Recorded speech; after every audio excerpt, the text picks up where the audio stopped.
Another damn episode with your homeboy DJ Jig Tight. Boy Rob. And this is what we know, homeboy.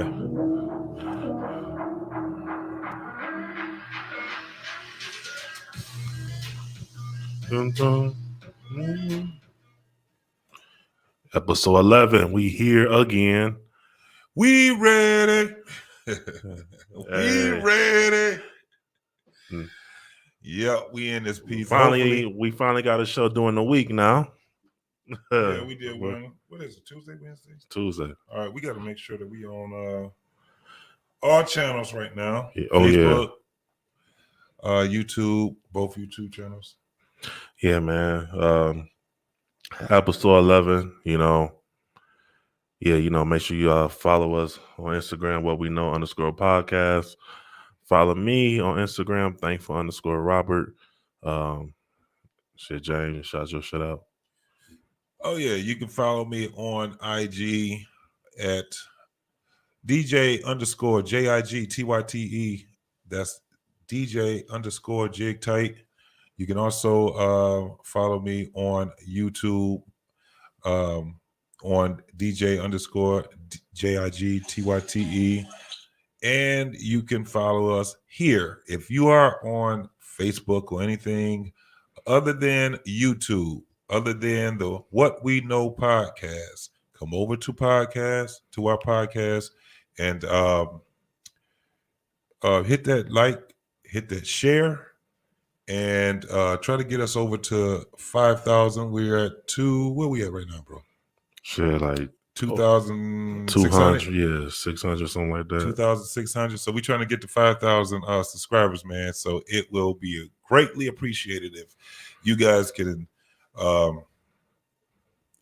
oblige us by just coming over here and sharing, subscribing to our channel. So it's on and popping. Let me see if we're on here on Facebook. Let me check and see if we sound good. Yep, we in here. Yeah, I was checking too. Yep. I hear it. And we got the damn script on too, so that's crazy. Oh yeah, that was dope. That's pretty dope how we did something. I'm out here trying to do some damn things on in these YouTube streets. Trying to get us together. Yeah. And we shout out to everybody that supported us, getting us monetized. That's what else? We got the homeboy Jeff and his wife. Oh yeah, I need to hit him. Carissa. I just you think can follow them Jeff. too. I mean, text them like we live. Yeah, you can follow them too on Gemini. What is it? Gemini Talk Podcast. Yep, Gemini Talk Podcast. And you can find them on what network is that they on? What podcast they on? Anchor. They're on Anchor, which is also connected to like Spotify, Apple. Spotify is the big thing. Yeah. Spotify and Apple is the big thing over there. Yeah, so absolutely, you can follow them over there. Hopefully, we'll get one of them, or probably even both of them over here to come in here and chime in on what we're gonna be talking about tonight. Well, we're gonna take you guys to church. Oh yeah, we taking you to church tonight. Y'all see the titles. Yeah, buddy. We gonna take you to church. Everybody, it's kind of like a somewhat hot topic. I wanted to go ahead and give my opinion about this whole thing about this guy, Pastor Dwight Reed. So we're gonna be talking about that absolutely. Yeah, I can't wait to see. Tonight. I can't wait to see your reaction on this. Absolutely, and I am going to also put in the link in the chat if you want to call in and be a part of the show, be able to give your opinion about what it is that you heard about this situation here with this pastor and this young lady, 18 years old. But yeah, man, we definitely have to talk about this. It's bigger than just him too. Yep. Because it's not It's not just this guy right here. But I've seen a lot of different shows that talked about this, and everybody pretty much have the same pretty much opinion, and a lot of them are they pretty much a lot of people is like they are appalled. Yeah. They are really just they upset. It's like appalling just to to these folks to see this situation that that you've actually seen. It's not really super big news though. It's not. I mean, It's not. really It's not not. super big news. Yeah, it's not. I haven't really. It hasn't been on stuff like CNN or Even the I Fox. don't follow Shade Room, so I don't know. But I ain't seen it on It might Instagram or Facebook or nothing. It might be on Shade Room. Well, no, Facebook, but it's not out there. You had to tag. No, it's Facebook. It's Facebook news. It's definitely Facebook news. That's where I found it at. Was in one of the groups on Facebook. So it's definitely news about that. But yeah. What game is still on right now? What game? Basketball game. I don't know. I think the tournament, the Sweet 16 should be this week. No, it is the Sweet 16 now. It's the Sweet 16 now. State is out of it. Yeah, but U of M, we in that thing. U of M in it. Shout out to Go Blue for sure. Juwan Howard. Shout out to Juwan Howard. Ohio ain't it? No, I think Ohio lost to Villanova. I think that's what Michigan play next. Villanova. Yeah, that's a tough Villanova's tough, but if Michigan could just keep it up, you know what I'm saying? They haven't been looking the best. Tennessee was too though. Yeah. Tennessee was a tough team. That was a tough team, which that was pretty dope to see your boy Juwan Howard, man, console the young dude, the young bull, after he had a devastating loss. The boy played his heart out. What was his name? Oh yeah, from Tennessee. I don't know, but that was He played his heart out. He played his heart out. Man. All them cats did. They played hard, bro. But hey, U of M prevailed. After they haven't really been playing that good all season, so for them, they looking. It's a new season of tournament, so no, they looking real good now. So keep it up defensively. They could do this. They could do something. They could do something. Sir. NBA, who's playing right now? Wasn't Milwaukee playing last night, or was it? I think was I watching. I fell asleep watching somebody last night. I think I was. I know Atlanta and the Knicks was on. The Pistons played. Was that last night? I don't know. Time is just passing me by right now. Bro, I haven't been really paying too much NBA basketball like that. Yeah, I'm just waiting for the playoffs. I still keep up with it, but trying to watch every NBA game. You ain't gonna be able to watch everyone. Nah, yeah, especially I catch it on YouTube. The Lakers played early yesterday. They played in the daytime. Yeah, because they went to Cleveland. Yeah, they went to Cleveland. They played in daytime. So that's It's always crazy when you have to deal with that doggone West Coast, and they had to deal with us. So yeah. But let's go ahead, man. Let's get into this. We kind of started late. I wish I would have started a little bit early, man. And we probably would have had the show probably be a lot longer than what it would be tonight. But we're gonna sit back, man, and we're gonna see if we can make a nice show out of this right here. Yeah, we're gonna rock up. Yeah. So right now, if you're just tuning in, we are going to have this conversation. We're also going to have a video breakdown of Pastor Bishop Dwight Reed marrying the 18 or 19. Is she 18 or 19? They keep saying 18/19.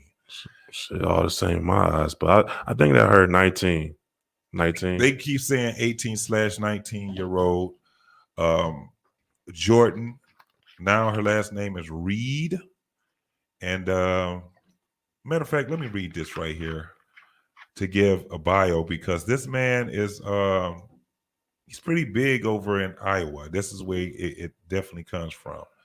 But it reads, on behalf of the Apostolic Archive International Incorporation, presiding bishop, he's a bishop. I don't know. What's the difference between bishop and pastor? You don't even know. Hell no. We'll figure it out. Dwight Reed represents Christ's Apostolic Temple Incorporation. As a Pentecostal ambassador for historical preservation, presiding Bishop Dwight A. Reed was born August 15, 1958. Why did I say 18? And what is that? Omogi, Oklahoma. Bishop Dwight Reed is the son of the late presiding Bishop Jeremiah Reed. His father and his mother were found of CAT Incorporation, CATIF organization. Grandmother was an Apostolic church mother. So they've been in the church. This is what their business is. It's church. Bishop Dwight A. Reed was baptized by his father and pastor and filled with the Holy Ghost in 1972. That's when I was born, at the Calvary Church of God. Filled with the Holy Ghost. What is AI? Iowa. He began his preaching ministry at 18 years of age. In addition, in 1976, Bishop Dwight Reed graduated from East High School in the top 5 of his class in 1984. He received an Associate of Arts degree in Southern Community College located in West Burlington, Iowa. In 1998, he received his bachelor's and master's degree in theology through the University accredited JCAC Academy.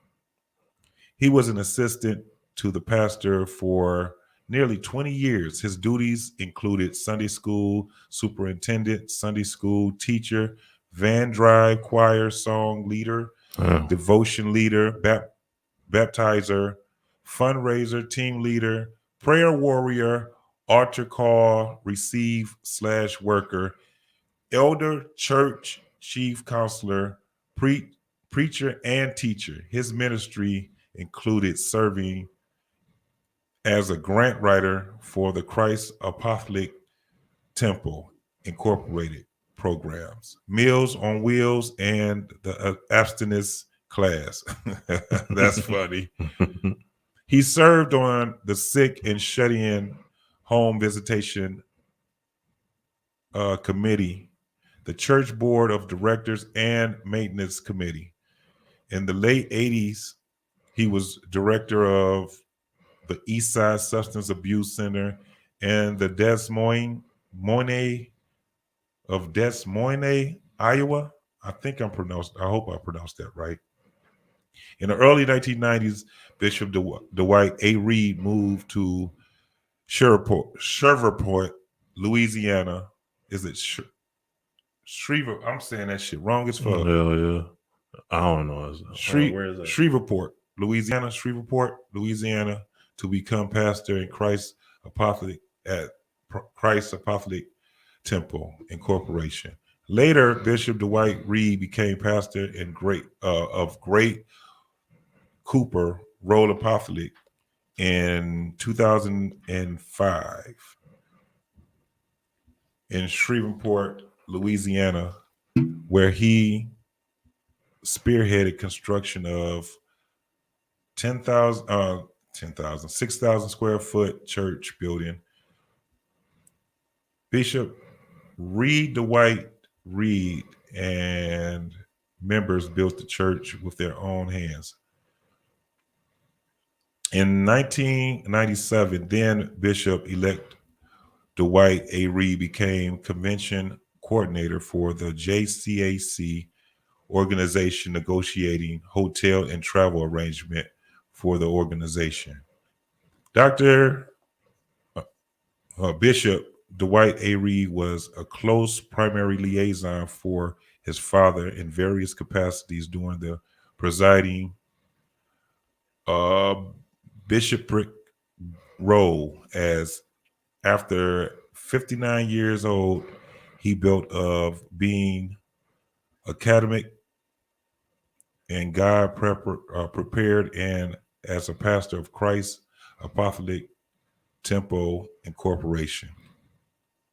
Bishop Dwight Reed presented primary goals as to implement the vision and legacy of his late father, Bishop Jeremiah Reed. And then it ends with, as many of God's chosen vessels, Bishop Dwight Reed was reluctant to embrace the great responsibilities of his calling. God used this period as the time of training during which he gleaned in the necessary life experience that would prove invaluable to his present ministry administered with the same fierce torch and zeal that reside in his father. Bishop Dwight Reed ministry presently focus on recovery, repair, and restore of the souls of men and women. And that long shit. I wonder who wrote this long ass his whole life for real. I wonder who wrote that for him. Because they fucked it up. They really put that out there. Absolutely. They put that out there for him. However, there's another story that resides with the bishop's niece, great niece. And it's just funny because we also have that video. We're not going to play the whole video, but we will be playing a video of what she had to say about her great uncle. And let me see if I can find it.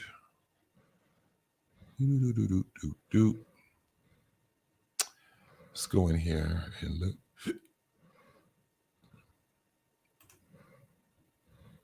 And see. Let me go over this way.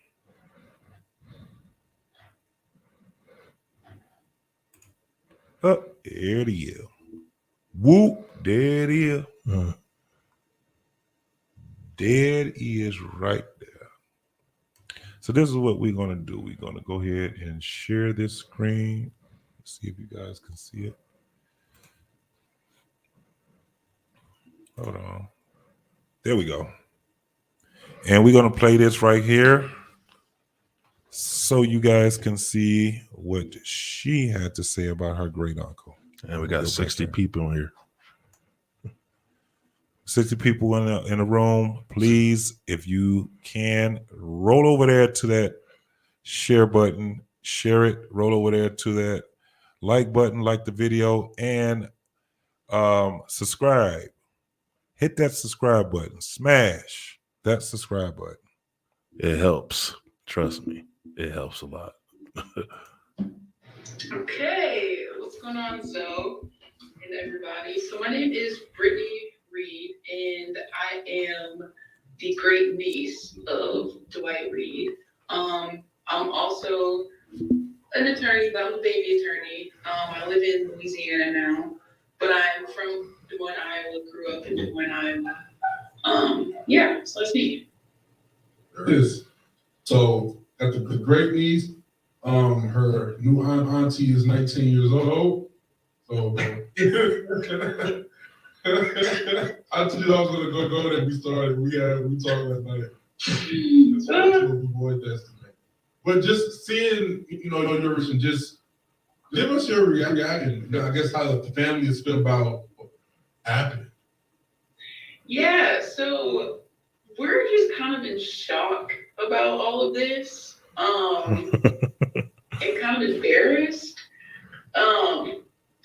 Because this is definitely not a representation of our family. I don't think we Yeah, Dwight has married an 18-year-old. And it's funny because I was actually on the phone talking to my dad this morning about the situation, and he stopped me and he started cracking up laughing. He's like, I noticed you don't say Uncle Dwight anymore. And I was like, damn, like I didn't even peep that. Like, Yeah, I can hear it. Oh, okay. and that's been my Okay. uncle for 27 years, but it's like it's Dwight now. Like I don't know. So yeah, as a family, we're pretty shocked and embarrassed, and pretty mad. And at this point, since we've all kind of spoken out. Hold on, Yeah, we can hear it. Yeah, can you hear it clear though? It don't sound like it's clear. we can hear out here. That's probably why. Hold on, let me see something. Here you go. Hit this. Bro, it's clear, bro. That ain't it. I'm telling you, that ain't it. That ain't it, man. What you mean? That ain't it. Watch.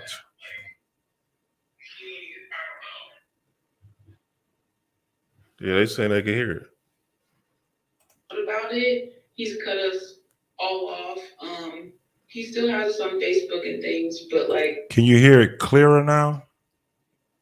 Because I think you guys was just hearing it through our mics. Won't talk to us. We can't tell him anything about any of this. So yeah, that's where we're at right now. Well, how did you find out? About the marriage. Yeah. Facebook. The songs? Yes, I saw their photos together. There were 2 photos. She was in a wedding dress, sitting on his lap in one, and then the other one they were standing up. And I actually don't get on Facebook very often. I'm more of an Instagram, Twitter, Facebook for little people. So I actually sent them a screenshot of it, and I was like, "What is this?" So that's how I found out that they were married. Facebook. So there was no like, hey, family isn't doing anything. It was just, no, you gonna find out after us find out. Yes. He did call me a few months before that, and he told me he had met a woman, because it's no secret that Dwight was trying to find a wife. And that was his agenda. Everybody knows it. And we were just like, kind of like, you're old at this point, like, give it up. Like, it's fine if you're single for the rest of your life. Like, it's fine. But so he called me, he's like, I met this woman. She's kind of younger. But, this was God. God did this, and the circumstances and the way it happened. And I was just kind of like, oh, okay, but didn't know her name, didn't know how old she was at that point, nothing. And a few days later, or a few months later, I get the screenshot from my dad, and we're all like, what? And then we're all like, where are her parents? And then we find out her mom is totally against it, but her dad is like, was on board the whole time and even helped facilitate the wedding and things like that. So it was, it sucks for us. And like, when I went home to Iowa for Christmas, at that point in time, no one in the family had even after they were married, had met her yet. We haven't even met the girl. Mm. So it's all very strange. And we're a very loving and family and kind of understanding. And we would have which we're doing now, like ripping him a new one for lack of a better term. However, we would have tried to help protect Jordan in the situation and like help her. And I think that's why he kind of kept us away from her and still keeps us away from her. Because like once, if we got in there and knew the real tea, we would be like, hell no, hell to the no. Yeah. So yeah. And very much. Okay, so what do you think they would have did in order to help Jordan? I want to know what that is. Somebody if y'all can come, somebody can call in. I'm telling you. Let me put this in here again. I'm gonna put this link in there. If you have anything that you want to say, if you got anything on your mind, you can definitely call in. You can definitely hit the link on StreamYard. Just make sure that you have you can be able to hear yourself before you get into the channel. So, but yeah, what's your thoughts on that right there? What was it that they would be able to do for? I mean, I probably should, to tell you the truth, because I mean, it seemed like their mind was made up, like they didn't support it at all. But you got to remember, she is in California. She's not her niece, his niece. Okay. And she, at the beginning, she said she hasn't even really been talking to him in a while. It's been a while since she even talked to him. Yeah. She even said that she didn't even know what was going on until she seen it on Facebook. And why is it the great niece? And she's the great niece. That is kind of messed up to be the great niece and you older than your great aunt. A lot older than your great aunt. For real. Like, you could give your auntie game. Again, if you want to call into the show, you can call in through StreamYards. I was about to give them a damn phone number. That's how we used to do it. But no, hit that link if you have something to talk about. But let's go ahead and finish this up. Hey, shout out to the homeboy Zoe Scott too. This is off of his hookup. Everybody watching, Jordan is the wife. Oh, you had something? But now my thing is, I don't really think. I mean, something like that. They wouldn't even care if they helped the girl.Maybe. I'll talk about it later. Yes. So, what was your relationship like with Dwight? I guess it's Dwight now. What was your with Dwight before this? It was okay. So he had been around when I was younger, but he was in and out of like jail, federal prison a few times. He moved to Texas, to Louisiana, so we didn't really see him often. Once we road tripped down to Shreveport from Iowa, the whole family in the RV, to meet him and his ex-wife, now ex-wife, things like that. But he'd been ghost for a while, some years. And my dad was like, oh, he's in jail, or oh, he's doing his own thing, whatever. So a few years ago, he came back to Des Moines, Iowa to live full-time. And he kind of... Did I pronounce that right when I said Des Moines? Did I say Des Moines, Iowa? I don't know. I don't know. Started They'll figure it out. Like all of a sudden he's a man of God and this and that. And, he's always been our cool, funny, laid back uncle kind of thing, drink with us, whatever with us. So this, I kind of raised my eyebrow because I'm just a skeptic kind of person. And I don't believe the zebra really changes its stripes. But the rest of my family, oh, he's changed and he's going to have our back and this and that. And so we started to build up our relationship more. And during that time, so I entered law school in Louisiana in 2017. So then we kind of kept in contact. He would give me like advice about like keeping my head afloat, things like that. But his intention was for me to like go back to Iowa and like basically work for him as an attorney and do things he needed me to do, kind of thing. Like he would. Now notice that she said that she was a baby attorney. Now, yeah. How long ago was this? Because it's not, even what she's saying, it's not really adding up. And then you're going to see exactly where this shit is going to start taking a really turn. She hopping all over the place. Yeah, but if you listen to her, you're going to see where she goes, where it's like, okay, she's really trying to, she's reaching. Buy me law, this and that. So the relationship was pretty good. I mean, he came to my graduation. I only had 4 tickets at that time because of COVID. Because he was one of the people who's like, I'll support you, in your endeavors, whatever they are. So, in a sense, I kind of feel like I was. Don't say it. Don't you got, what's she going to say? I don't know. But, okay, maybe I need to. Groomed in a way, or trying to be groomed. So she's trying to say he's grooming her. Yeah. Because my thing is, he said he was ghosted for a while. So how can he just out of nowhere just come to your graduation? Or I don't know. And she's in California now. Yeah. Then she also said that he was trying to get her to come back to Iowa, Des Moines, so he can. That's why I was like, why was she saying he's trying to groom? But grooming will be what? Somebody to work for you? Yeah. So she was reaching when she had to say he went to jail.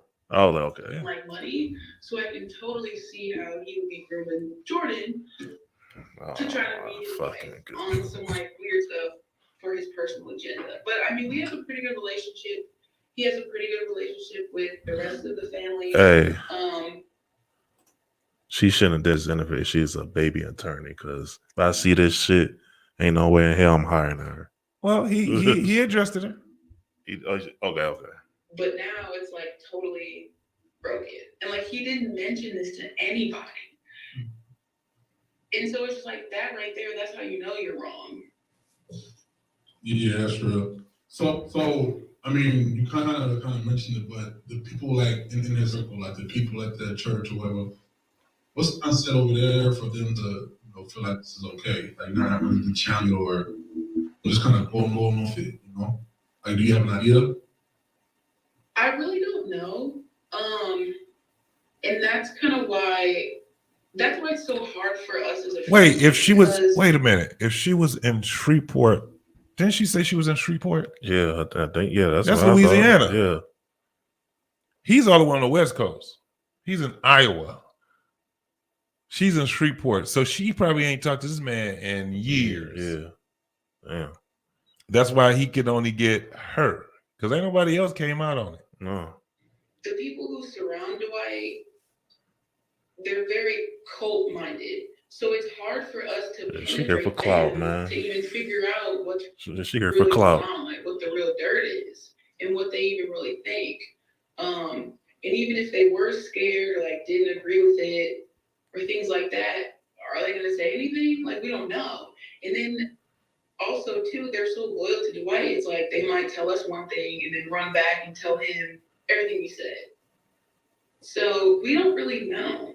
But from my understanding, more and more people are starting to see that this is not right, and are starting to speak up within the church. And I just hope that more do. Okay. Well, sure. I hope they do too, because this is. I see why he has only a couple of hundred. Oh, don't do that. No, I think he know her. Yeah. Because this is really weird. Yeah.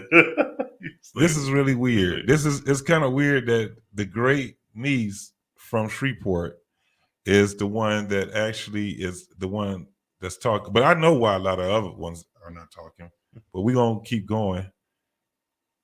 Nidra says he came to a graduation during COVID, so that had to have been 2 years. Right. Which means that she ain't no attorney yet. No. Baby attorney. She's still, that's why she said a baby attorney, because she has not passed the bar yet. Well, I see why you are a baby attorney, because the way you just try to. She hasn't passed. Yeah, she's literally. She's jumping around shit. She hasn't passed the bar then. She just passed law school. That was it. She graduated from law school. That was it. I guess what's done is done. And then she sat back and said that he wanted her to come back to Iowa, Des Moines, so she can be an attorney for his business, which they have a lot of businesses. Yeah. Matter of fact, the school that he's which is a church, a school, and some other shit. But when I read up on the other stuff that they had on there, his family they're really big over that way. Yeah. So like moving forward, what are some things that you guys as a family will see happen in this situation? In this situation, I can't really speak to the rest of my family, but I'm pretty sure that they would also agree with this. So I personally, though, I want to see the rest of my family. I want to see accountability. That's what I want, and not only for him, pressurizing young women, but also there are a lot of unethical and illegal financial things going on, not only with Dwight, but within the church under his control. People need to be held accountable for that. There are church members. The church has a legal counsel signing off on, different documents and things. And then now we have this, basically the child marriage. So it's kind of like, what else is going on there? And where's the accountability?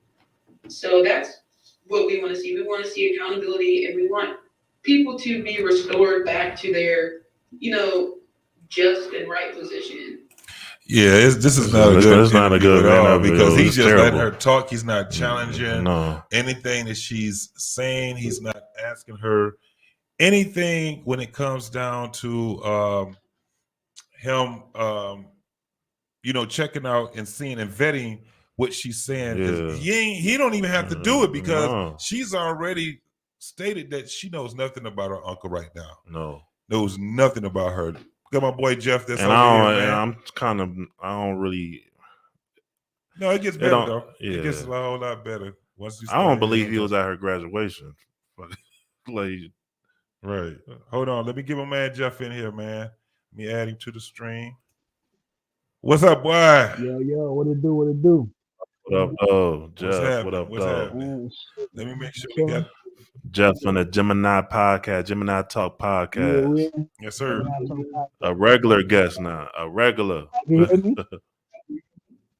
Yeah, I can hear you. We hear you. A little bit muffled, but hold on. Let me see something. Because we got the headphones. But yeah, this is bad. Let me make sure we can hear you pretty good. Let me go here. It's still going on. Nice. It should be good. We'll just go ahead and finish with the show. So, hey, man, you listening to this? What do you think so far when you hear the great nieces?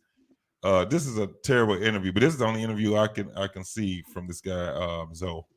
Okay, so this is like the young lady's family, right? No, no, it's not no. You talking about as far as the one that's on the interview right now? Yeah. No, this is her great uncle. So this is her family. This is her blood. Huh? So the dude right there is the uncle? No, this guy is just an interviewer. Yeah, he's a YouTuber. He's just a YouTuber. Yeah. He's just a YouTuber interviewing her. That's the only interview that I've seen anybody that opposes this whole thing that's going on. And you got to remember, the pastor is in Iowa. Okay. He's over on the West Coast. He's from Shreveport. He's from Louisiana, but he lives in Iowa now. He's been living in Iowa for a long. The whole family is from Iowa. I think she's originally from Iowa too. Got you. So they've built a whole legacy in Iowa. That's their home of records. She is now, according to her, she graduated from law school. In Shreveport. So that's where we at right now as far as that. There has not been another family member that actually has been came out and even they came forward. No. Okay. Yeah. But I got some other shit though to show y'all from here, because I'm not. This interview is really terrible. Yeah. But hey, you think they can hear Jeff? I don't think. You don't think they can hear? Hold on, let me see if they got you in here, Jeff, so they can. Let me see, because I can hear you. Hold on. Nope, I don't want to do that. Do. Let me make sure. Let me see if I can hear you. We've been having some technical. That's why we started a little late too. We did. Let's try with the headphones. Yeah. Okay, let me see where we at. Damn, this thing is so far behind. Yeah, even with her. Hold on, man. Let me Let me stop sharing this right here. Let me put this on us. Go out and come back in, Jeff. All right. Yep. Let's see. Because I could. Yeah, he low. Let me stop sharing. It's real low. So before I finish sharing it, we're going to see. You guys got to bear with us for a little bit, man. Just bear with us a little bit. We trying to get this thing together. Trying to get it together. Oh, damn. I'm still hearing myself. Still hearing myself on here. All right, here we go. Let's see. Come in. Add to the stream. All right, let me see if I can I hear you? Go ahead. I can hear me now? It's I think it's a speaker toward to our head. It might be. It may be. Hold on. Let me see something. Man, I'm out here trying to. Let me do this. This damn engineering shit right quick. Get this engineering work going. Do. Whoa. All right. Let me see. Speak. That. I don't want to do that. Testing 1 2. Testing 1 2. Testing 1 2. That's stream only. Default speakers. Default. All right, let's go here then. No. We should be good. I can hear you. You couldn't hear him? No, it was low. I'm talking about through the. We can hear them, of course, yeah. But I'm saying, like, I'm talking about YouTube. It was really, yeah. Probably because I don't know the speakers reflecting to the mic. I don't know. But we gonna finish this off, man. We gonna see what it is. You want to try with the headphones? Huh? You want to try with the headphones? It ain't gonna make any difference with the headphones if it's. There we go. All right, so let's continue. All right, so let me fast forward this up a little bit to see if there was a conclusion that they came up with. Let me go back here. Let me share this. Share screen.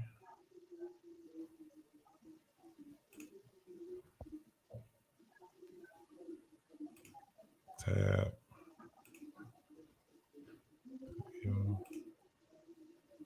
All right, so let's see if we can come up with this right here. I don't know how the church school was set up or run or anything. I think Can you hear? Yeah. I think now they might have a whole building, but before it was just like a room. I think they used the Sunday school room that we had, which is in like the basement of like this little side building on the property. So yeah, and then it seems like two people who go to the church school, once they graduate, they immediately turn around and get jobs somewhere within the church, whether that be, actually. She ain't saying nothing but good shit here. Actually, to tell you the truth, it don't sound like she was even. The only thing she had a problem with was him marrying that 18/19-year-old. Okay, Nisha said it was echoing. All right, so it may be because they hear the sound. No, it may be, it may be because the go here.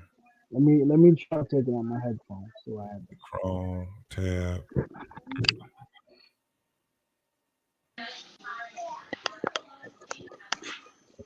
Oh, I can hear you a lot better on there. Yeah, you took the headphones off. So we might have to put our headphones on now because it was on the Chrome. If it was echoing, that means that.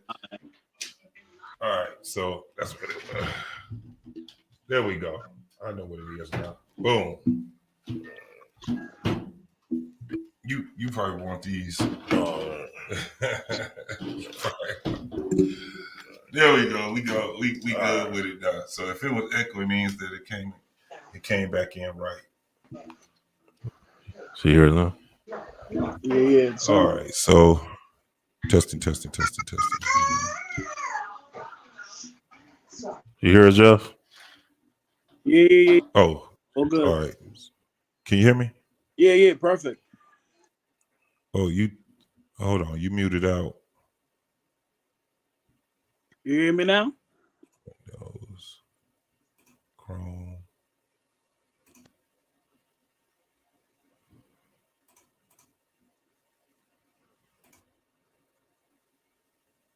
All right, so hold on, let me see something. Can we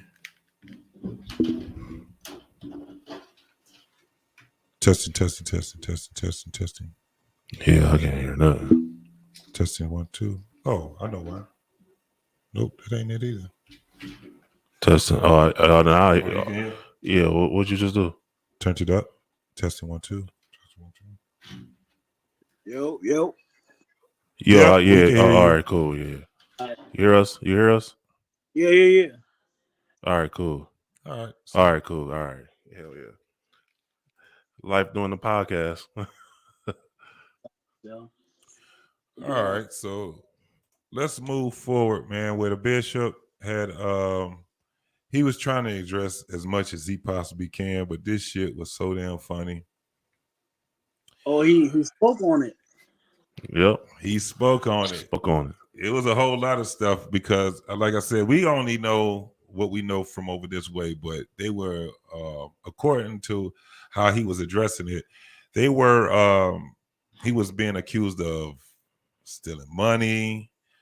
It was like embezzling, and they were saying that he had history of. It was some other people I seen on this Clubhouse thing that said that he was,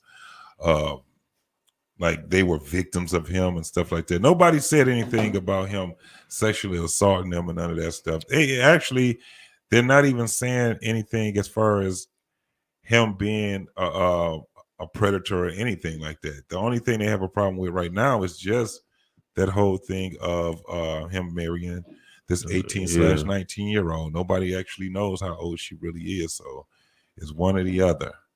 But let's go ahead, man, and and just I speeded it up too. I kind of like speeded it up because this man, he a preacher, so you know how they take forever to get to the damn point. So amen. Amen. So let's go ahead and get it in. Has God done anything for you? Come on and tell him thank you. Thank you, Jesus. Thank you, Jesus. Can you hear it? Can you hear it, Nidra? He's been so good to us. I said he's been so good to us. I don't care what kind of storm you in right now. God is all right. I say God is all right anyhow. You can't let the devil steal your joy. Tell him I got joy anyhow.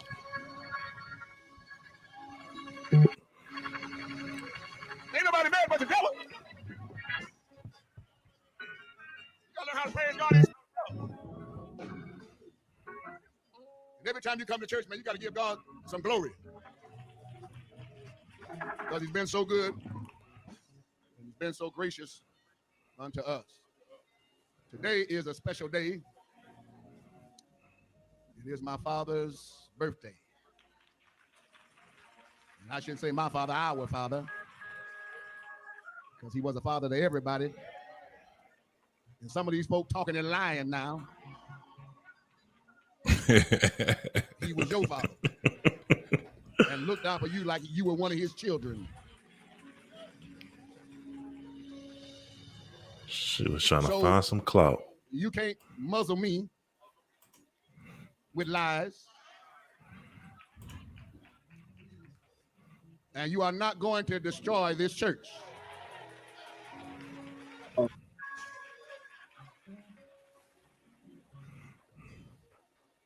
You may not understand that if God hadn't have brought me here, everything that my mother and father built would have closed down. The school would not be in existence.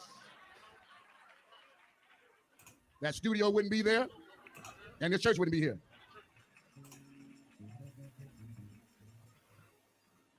I had to speed it up a little bit more because he still was going slow. I had the nerve to talk about a money scheme. Money scheme. So the school payroll is $17,000 a month. Yeah, that school up there. The payroll $17,000 a month. The studio payroll is $16,000 a month. That's $33,000 a month. The school charges $250 for a family. If you got 4 or 1, it's $250, and I think the price went down to $125. That nigga's with the shits. What's it, Micah? So $125 a month times 80 or 90 students that we have, that ain't no $17,000 a month. And then half the folk that go to the school, they don't even pay. Now I don't know if you read, Jeff, if you read about all of the things, or if you heard what I was reading, all of the things that he was, he was responsible for doing. Yeah. So even when it come down to all of that, now his niece said that he was in jail. Now she didn't say when he was in jail. We already know that a lot of people that were, preachers and that was in any type of religion or something like that, they probably spent some time. They probably found their religion being incarcerated. So it's not like it's too far-fetched. Yeah. So it might. I mean, it is what it is. But that's why I didn't really take her interview as credible. Yeah. And talking about the money. But it's about to get crazy because he's about to get hot on him. All right. So I have put my money into the school, the studio, to try to keep alive what my mother and father started. Yeah, he looked just like his daddy. I'm feeling some kind of way today on my father's birthday, and just something about it that today of all days I ain't with it. And then we got a preacher down in Houston running his mouth as a homosexual. Oh yeah, let me just get on out here now. Why are you talking about that? You with the shit. Why are you talking about same-sex marriage? Uh-oh. The Bible says that marriage is honorable. So, if you let the devil trick you, and then somebody talking about they agree because they was molested as a child, I didn't molest you. Where this nigga church at? I don't ever go to church. Look at all these kids love me. I am a protector of children. Ooh, oof. About that. Ooh. So everybody that's connected, they know the truth. You think we have all these folks set up in the church? So all these folks gonna set up here in the church and know, and still stay here, you alive on the pits of hell.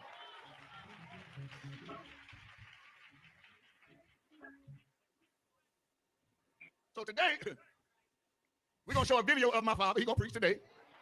And then we're going next door and we're gonna have a celebration for my father.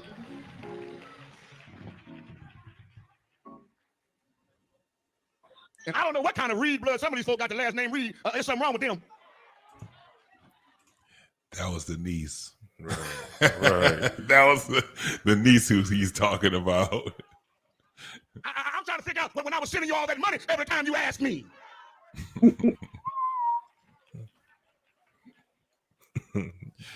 I keep sending you money to pay for your damn. For graduation, I paid cash and gave it to your child. Ooh. That was the niece. That's the niece. Shots fired. The devil is a mess. And the devil get in folks. Just like God used folk, the devil uses people. So if you're trying to remove me, you better talk to God. Because he the one put me here. And ain't nobody got no power but God.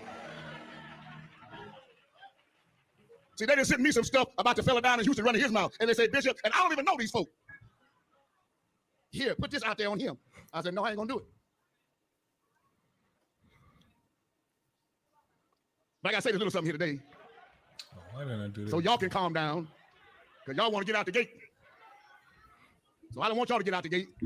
Let me just sprinkle this and move on. But don't let the devil fool you now. And I wish some of y'all would mess with my wife, Jordan. Talking about what you gonna do if you see her. Well, you will see me on the news. Talking about the young Let me lady. tell you that right now. Yeah.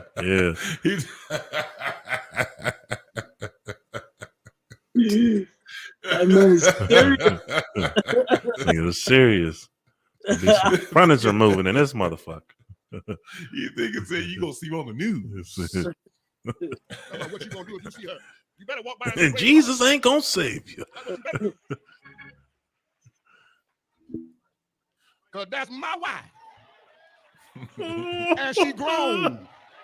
She didn't need nobody to sign no paperwork for her. Wow.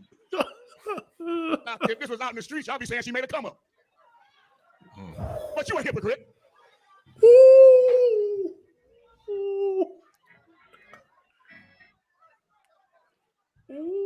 I ain't gonna even lie, dog.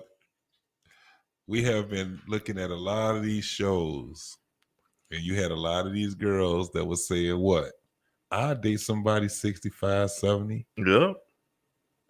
Yep, that's a come up. So it's all crazy. Don't you forget the Bible says marriage is honorable. And the Bible says when you find a wife, you find favor with God. Honey, I found some favor with God. And we sleeping good at night. He is an entertainer. What'd you say, Joe? What'd you say? He's an entertainer at the same time. Heck yeah, he is. Yeah. Oh, he's a character, bro. Somebody talking about what they're gonna do if they see you. I'm telling you now, don't let the devil fool you. Because I just want to play when I get on the other side here. Wish you would. Yeah, you mean the pastor? Yeah, me.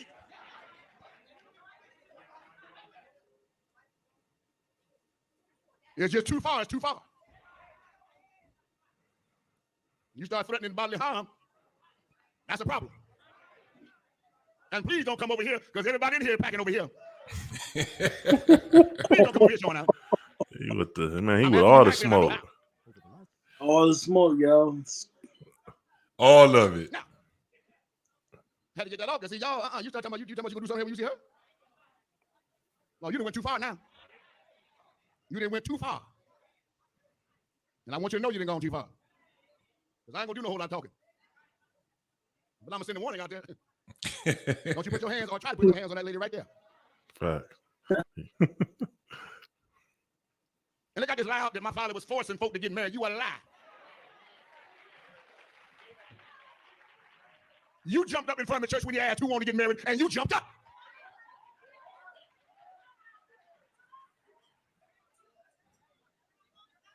You could have said no. Like a whole lot of other folk did. I think that was he was talking about the ex-wife, because he just not naming no names, and I'm seeing how he addressed it and everything. It took me a couple of times to see this, and I was like, who the hell is he talking to now? But I think he was talking about his ex-wife. Gotcha. At some point, you got to come to yourself and realize the devil using you. Yeah, this shit's hilarious. And then made a statement talking about is what a reason to start a school because of lesbian and homosexual. I don't know no better reason to start one. Damn. Folk can't even go to school in peace without being approached by somebody. Yeah. So this man that's getting ready to preach here, he had the people in view trying to protect your child.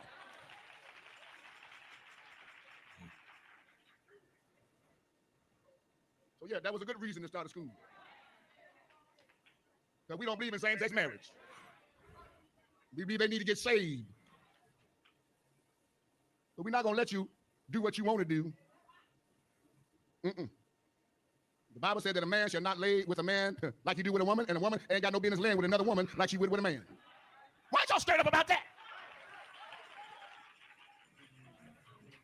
All you good Christians that's in a corner on that subject, why aren't you raising up about same-sex marriage? God said it wrong.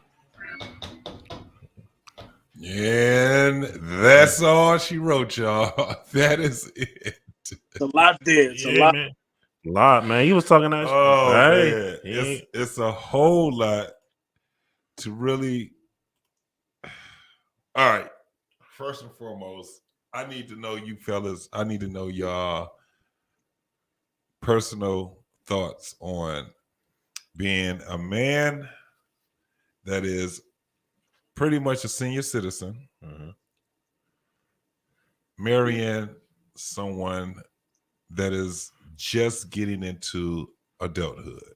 Oh, you go first, Jeff. I want to hear what you say. And we got 574 people in this thing.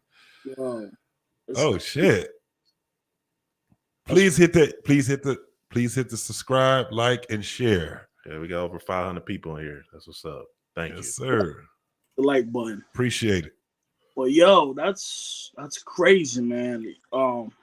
Actually, wifey told me about this the story, and I was like what?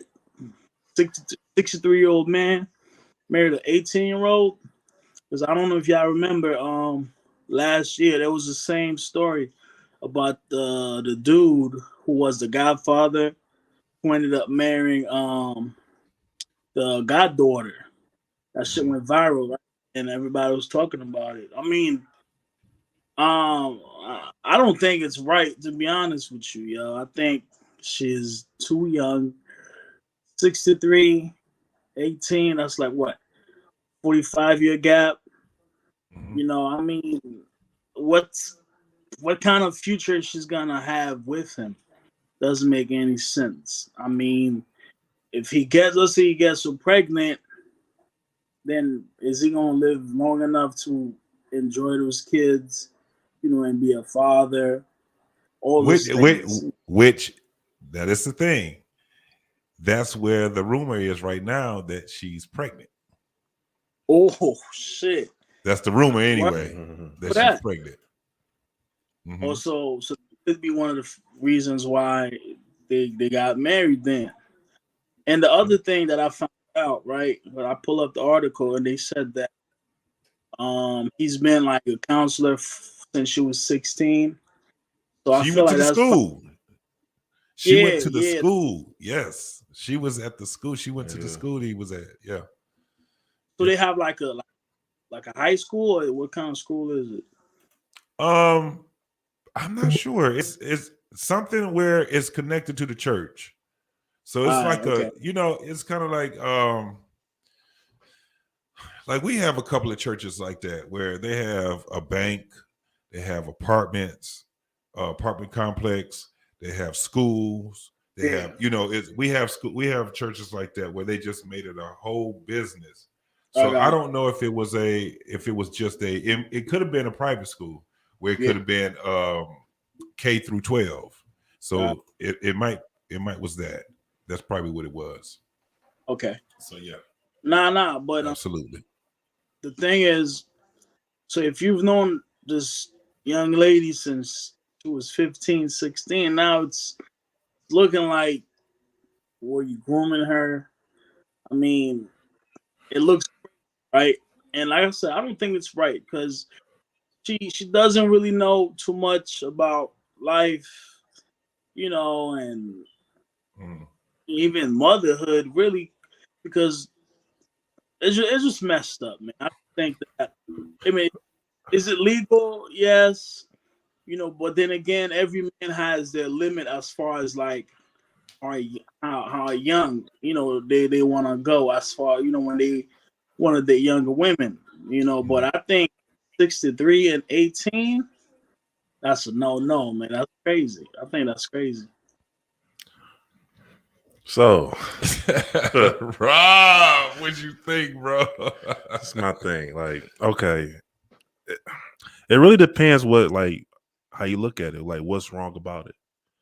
Now, you ask me, it's hard for me to label something what's wrong if this wrong or is this wrong or right.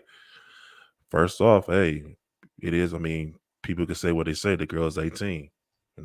She's in legal age.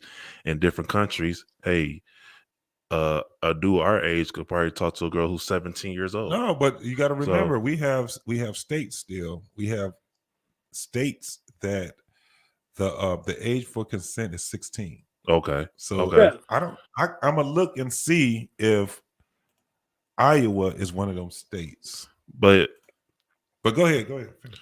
But yeah, so it's like, so on that standpoint, right? And then, hey, if we have to point fingers at anybody, if you want to point fingers, I say look at the damn parents. Hey, people, and it's like people want to throw that word groom. Well, did she groom? I'm like, I mean, it's not like he raised the girl. You know what I'm saying? Like, if anything, did her dad groom her? Like, he's the one's taking her to church every Sunday, putting her around him. A lot of people, you know, the pastor, you know, you're not thinking that, okay, my pastor's gonna marry my 18-year-old daughter. And especially if they went to the same school. I mean, if she went to his school, right? Mhm. Then after being around each other, where it's like, was he looking at her the whole time and waiting until she was 18 then to make a move? Or how long she been pregnant? Was she pregnant before she turns 18? Because that would be extra crazy. Well, I think the pregnant part just happened because she might be, because it's not like they just got married. I mean, she might be 19 now. But because they keep saying 16, because they're doing they have a what do you call it thing that they be having where they have everybody to sign to get him investigated. Oh, like you call this things petition. Petition. Yeah. I can show y'all that the petition that they have for that. But right here is showing that. Let me look. It says 16 years old. The legal age of consent for sexual intercourse in Iowa is 16 years old. 16 years old. So crazy. So another thing too. That excludes persons covered by Iowa mandatory report laws. Person 14 and 15 years of age may consent to sex with a person within 48 months of their age. So what's that, 2 years or 4 years? So if they're 14 or 15, they can have sex with somebody that's 18 years old, 19 years old if they're 14 and 15. Yeah. You see what I'm saying? You see what a culture is starting to be? Like when that's why I'm like, no, let's look at some shit that's here. 48 of their age. Persons less than 13 years of age cannot legally consent to sexual intercourse. So go ahead and finish your thought first, and then I'll go ahead and put all three of us on there. We all ain't. Oh, damn. Let me put this on. Go ahead, finish your thought on that. But yeah, damn, what I was about to say. But no, like with this situation, like, okay, I mean, if you ask me personally, do I agree? Do I agree with this? I mean, probably not. I mean, if that was my daughter, no, I won't be okay with it. You know what I'm saying? Take your daughter out of it. Yeah, they already know. Yeah, you know, people might say, "Well, yeah, what was your daughter?" And all this stupid ass shit. But yeah, man, shit, look, I don't want my daughter. I should talking to nobody her age. Shit. But like, it go back to what you said, bro. It's like it's kind of hard because we hear women say like, "Hey, they prefer older men anyway," and we ain't seen multiple like podcasts, proper women and that we know personally probably would say like, "Hey, I wouldn't mind dating a man in his 50s or 60s," you know. Yo, and like you said, in the streets, it'll be a come up. You know what I'm saying? So let me. So it's like it really depends how you look at it. Okay, so let me ask some questions. Knowing what the law is in Iowa, right? Yeah. And knowing the law just didn't happen just because it's just a law. That means that it's been practiced. It probably was, it's a history behind it. That's what I'm trying to say. Yeah. So we already know that the way that laws are built is based off of is to keep people in line. But then you also have laws being changed and being vetoed and things like that because you have the people to want to go and veto it because they'll sit back and say, listen, those laws that happened 20, 40 years ago, they need to change it. Now imagine how old this law is. I can imagine that this law is a very old law. Because if you go back to just the early 1900s, people were getting married in the late 1800s and probably in the in the 60s and in the 40s and the 50s. There's always been practice where young women had older men in America. Yeah. So even if you go back into your history, you will see some crazy ass shit. And my grandmother, right? Her parents, when I looked and I was shout out to Heritage. I went and I used Heritage, and you get a chance to see the census and stuff like that when you go on and you're tracing your heritage. And I seen the census of my grandmother's parents, my great grandparents, right? Yeah. And so when I saw my grandmother was, when she was born, her father was 52 years old. He was 52 years old having a baby. Yeah. Her mother was 36. My grandmother was also, it was one more child up under her, and they had about 7. And her brothers and them were way older than her. And they had the same mother, same father. My great grandmother was 36. My grandfather, she was 32, and he was 56. And then my grandmother, if you go, like her oldest brother, I think he was about 20 something years older than my grandmother. So if you just go 20 years and you subtract 20 years from 36, my great grandmother was 16. My great grandfather was 36. Yeah. She was like 12. That was from what I was told, that was pretty much normal. All of this was so when you look at the practice, like me, let me just get mine. Hell no, I wouldn't want my damn daughter date no 63-year-old man. Hell no. She's 18 years old though. Yeah. Only thing I can be is fucking mad. Yeah. The only thing I can be is fucking mad. Yeah, that's all you can be. So then I have to look a little bit more deeper. What is it that I'm tripping off of, right? Because when people say he's grooming her for what? For what? At 63 years old, what is it that he can actually do to her that will hinder her? I think, especially if he's a man that has the means. He's, this is my whole thing. I don't know what his personality would be or anything like that, but if he's there to protect, provide, and cherish her, what more else? We talking about 60-something years old. What, is he horny? Hell no.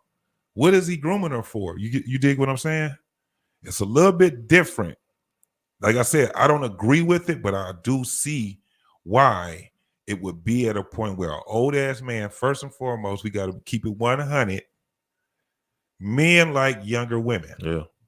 Especially when you're singled and you've been married 3 and 4 times in your life and you have nothing but money and you don't have nobody to share it with. The average man that's 60-something years old ain't about to look for no 60-something year old woman. That's a fact. He damn sure ain't looking at no 50-something year old or 30-something year old. That's just when you see these guys, I don't know what high school y'all went to, but in my high school, most of the high school girls was dating 20-something year olds. Yeah. Definitely still a few of those. I'm not saying that I'm condoning none of the shit. I'm just saying that it's been way more accepted than people give it credit to being. The way that you hear people talking about it's sick, he got a problem, all these different things. No, He has the means to get what he want, and that's what he just did. Do I agree with it? Hell no. But most of these guys, if they had the nuts to do it, they would do it. And normally it's when they're about that old. It's when they're about that damn old. Yeah. That motherfucker don't. Who do we have to? If you hear how he talk, who is he sitting back saying, "I'm gonna keep this from"? He don't give a damn what nobody say no more. He got about 20. And they said he got about, I was about to say 20 Christmases. You He think? got about 15 Christmases left. This nigga crazy. He got 20 summers Hey. left. He about to put her on all his paperwork. And she probably like, shit. He said marry. It'd be something different if he wanted to use her as a sexual slave. Yeah, no. If he wanted to take her and all he wanted to do was have sex with her, that probably would have been a 30-year-old. Wouldn't have been a 63-year-old. 63-year-old is like, I just want peace, goddamn it. Yeah. Go ahead, Jeff. Let me hear you. I think if anything, people are looking at the age gap, right? 45 years. Yep. And she turned 18. So they're looking at it like she hasn't really, grown into her womanhood yet. You know what I'm saying? She hasn't had too many experiences in life. Even dating anybody or really like getting out here like that. So they might think that, this man is gonna control her, all type of stuff. And also the fact that she, he knew her just 2 years ago or 3 years ago when she was just 16, and she went to his school, and then now they married. So they probably thinking, oh, was he doing this before she became legal? So I think that's why people are tripping off of, right? Another thing is, I did have this conversation with a couple people, right? I do think some of those laws are messed up because I know somebody who got in trouble, right? Because the girl was 16 and he was 18. If you're really looking at it, these are two young people just getting to know each other, doing whatever they're doing. 10 and 18, there's nothing to really be mad at, or it's not inappropriate, right? But the way some of the laws are set up, in different states, you can't get in trouble for stuff like that. But it's like once this person turns 18, anybody that's like this dude 63, 70, 80, it don't matter, right? But also, like I said earlier, it's how young each man, the age, of like how young they want to go. Of course, men like younger women. That's a fact. A lot of older men with money, and just older men, period. They want a younger woman. If they single, they want a younger woman. They don't want somebody on their age, because a younger woman don't. Oh, go ahead. So I can kind of agree with what you're saying, but this is the caveat that comes to it. When you look at where we at now in a modern day age, one of the things that has been proven time and time again is that experience, it ruins women. When they have sexual experience, relationship experience, when you look at all the ones, all you gotta do is go on Facebook. Niggas ain't shit. Why you think they say niggas ain't shit? Because they dated a bunch of motherfuckers. They date a bunch of no shit niggas. Right. Yeah. They mess around, they have kids by multiple dudes. They mess around and they have their mental was all fucked up because of the amount of guys that they date. That experience, it ruins women. It don't do anything good for them. It really ruins them. So that's why I said, and I'm talking, just the way that I think that it'll be goofy as hell if one of my family members at 18 years old get with a 63-year-old man, because I'm like, man, and I'm gonna be joking and everything. Like this nigga going to the barbecue with the brown sandals on and the high socks, you know what I'm saying, with the slack shorts on, You know what I'm saying? You see how he was talking? Can you imagine being a 25-year-old and hearing that man talk that way? That's my wife. You know what I'm saying? So that's goofy as fuck when you see it in that sense. It's very goofy as hell. But if this man, even if it was grooming, think about it. Grooming for what? If that man said, I just want to enjoy sexually whatever else I got to deal with this woman, because that's what we do as men. We want to have sex with women. Yeah.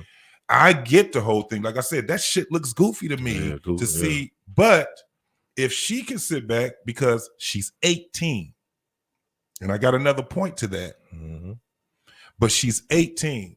So she should be at the point where she can at least make a decision based off of, you know what it is? I've been in the church all this time. I actually want to live a life of security. This man has all the means to do it. He has never hit me. He has never did anything other than treat me. People respect Even him. if it was, if he groomed her, if he ain't never touched that girl, and he sat back and did what he did, like I said, one side of me is like, this shit is goofy than the motherfucker. But the other part is that at the end of the end of the day, she got a child that she can take care of. She has a husband that sits back, love, and protects and cherish her. And that's all that this man is doing. Other than that, what else? Why would we? I understand why people would be triggered, because he's just older. Triggered, yeah. But now let me tell you this. Let me go on the flip side of that. The average woman in America has a baby at 16. You mean to tell me a girl at 18 don't have the capacity to be able to make a decision on who it is that she wants to love? Because if that's the case, then she should not be able to take care of a child, because she doesn't have the capacity to take care of another body. Okay. That's how I look at it. 18, it's a reason why they said 18. Actually, it would be 16, because Iowa is not, that's why I said we have to go look at the laws in Iowa, because Iowa ain't the only one. You got a whole bunch of states. You got 50 states. I guarantee out of the 50 states, we got at least 17 of them that has that law. Facts. And it's a reason why they have that law, because this is the time, like now people be thinking, you remember when we had that one show and I said, what's the ideal age to have for people to have children? I don't know if we got to the end of that, but I know that I've asked that question before. The sex episode. Yeah. But the average person was saying 30, 25 to have children. For women, that's too late. It's very late. Yeah. It is very late. It's more like 16 for women, but because we're in modern ages, in the way the tradition, we don't have real tradition that people go by anymore. Yeah. It's supposed to be, there's supposed to be some evolution with tradition, but where we at right now, it's no real tradition. It's like a gap. It's a generation gap. Sorry. Oh, go ahead. What'd you say? No, I was saying, people not really following tradition like that no more. I do think that, like you said, 30 is definitely 30 and plus. It's definitely like too late for women to start having kids because of high risk pregnancy. You know what I'm saying? I remember a couple months back, I think I had this on my Instagram, and I asked the same question, and a lot of women, 35, 30, 29. I'm like, that's actually too late. That's because your best year is when, like you said, 18 and all the way through your 20s is the best years for you to have your kids. And it's risky. So then I say it's risk. It's a big risk too for women. Absolutely. So then it goes to this point also then. If women actually believe that if they actually knew that, and they knew that it's a high pregnancy rate, around about the time you get about, they say 32 to 35, right? You lose half of your eggs at 35, right? Half the eggs, they lose half of the eggs at 35, and it's a big risk. So then we would ask, then, wouldn't it be imperative for them to say, I need to go and I have to parabind faster? I have to be shouldn't it be where we have to teach our children that when you parabind, like especially women, mostly women, when you parabind with somebody, you should do it. You should teach them at an early age. Because what we do is tell them what? Go to college, concentrate on getting you a degree. Especially when get they're you little. a life. Yeah, it's like you telling them do all these things. It's 20. It takes the average person. It used to take them 4 years to get a bachelor's degree. It's taking anywhere from 5 to 7 years now for them to get a bachelor's degree. So they're almost 30 years old by that time.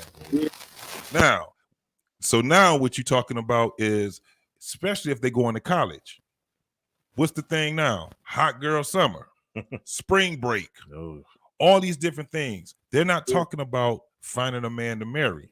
They're talking about having fun, having experience, and all these experience for young women, it ruins them.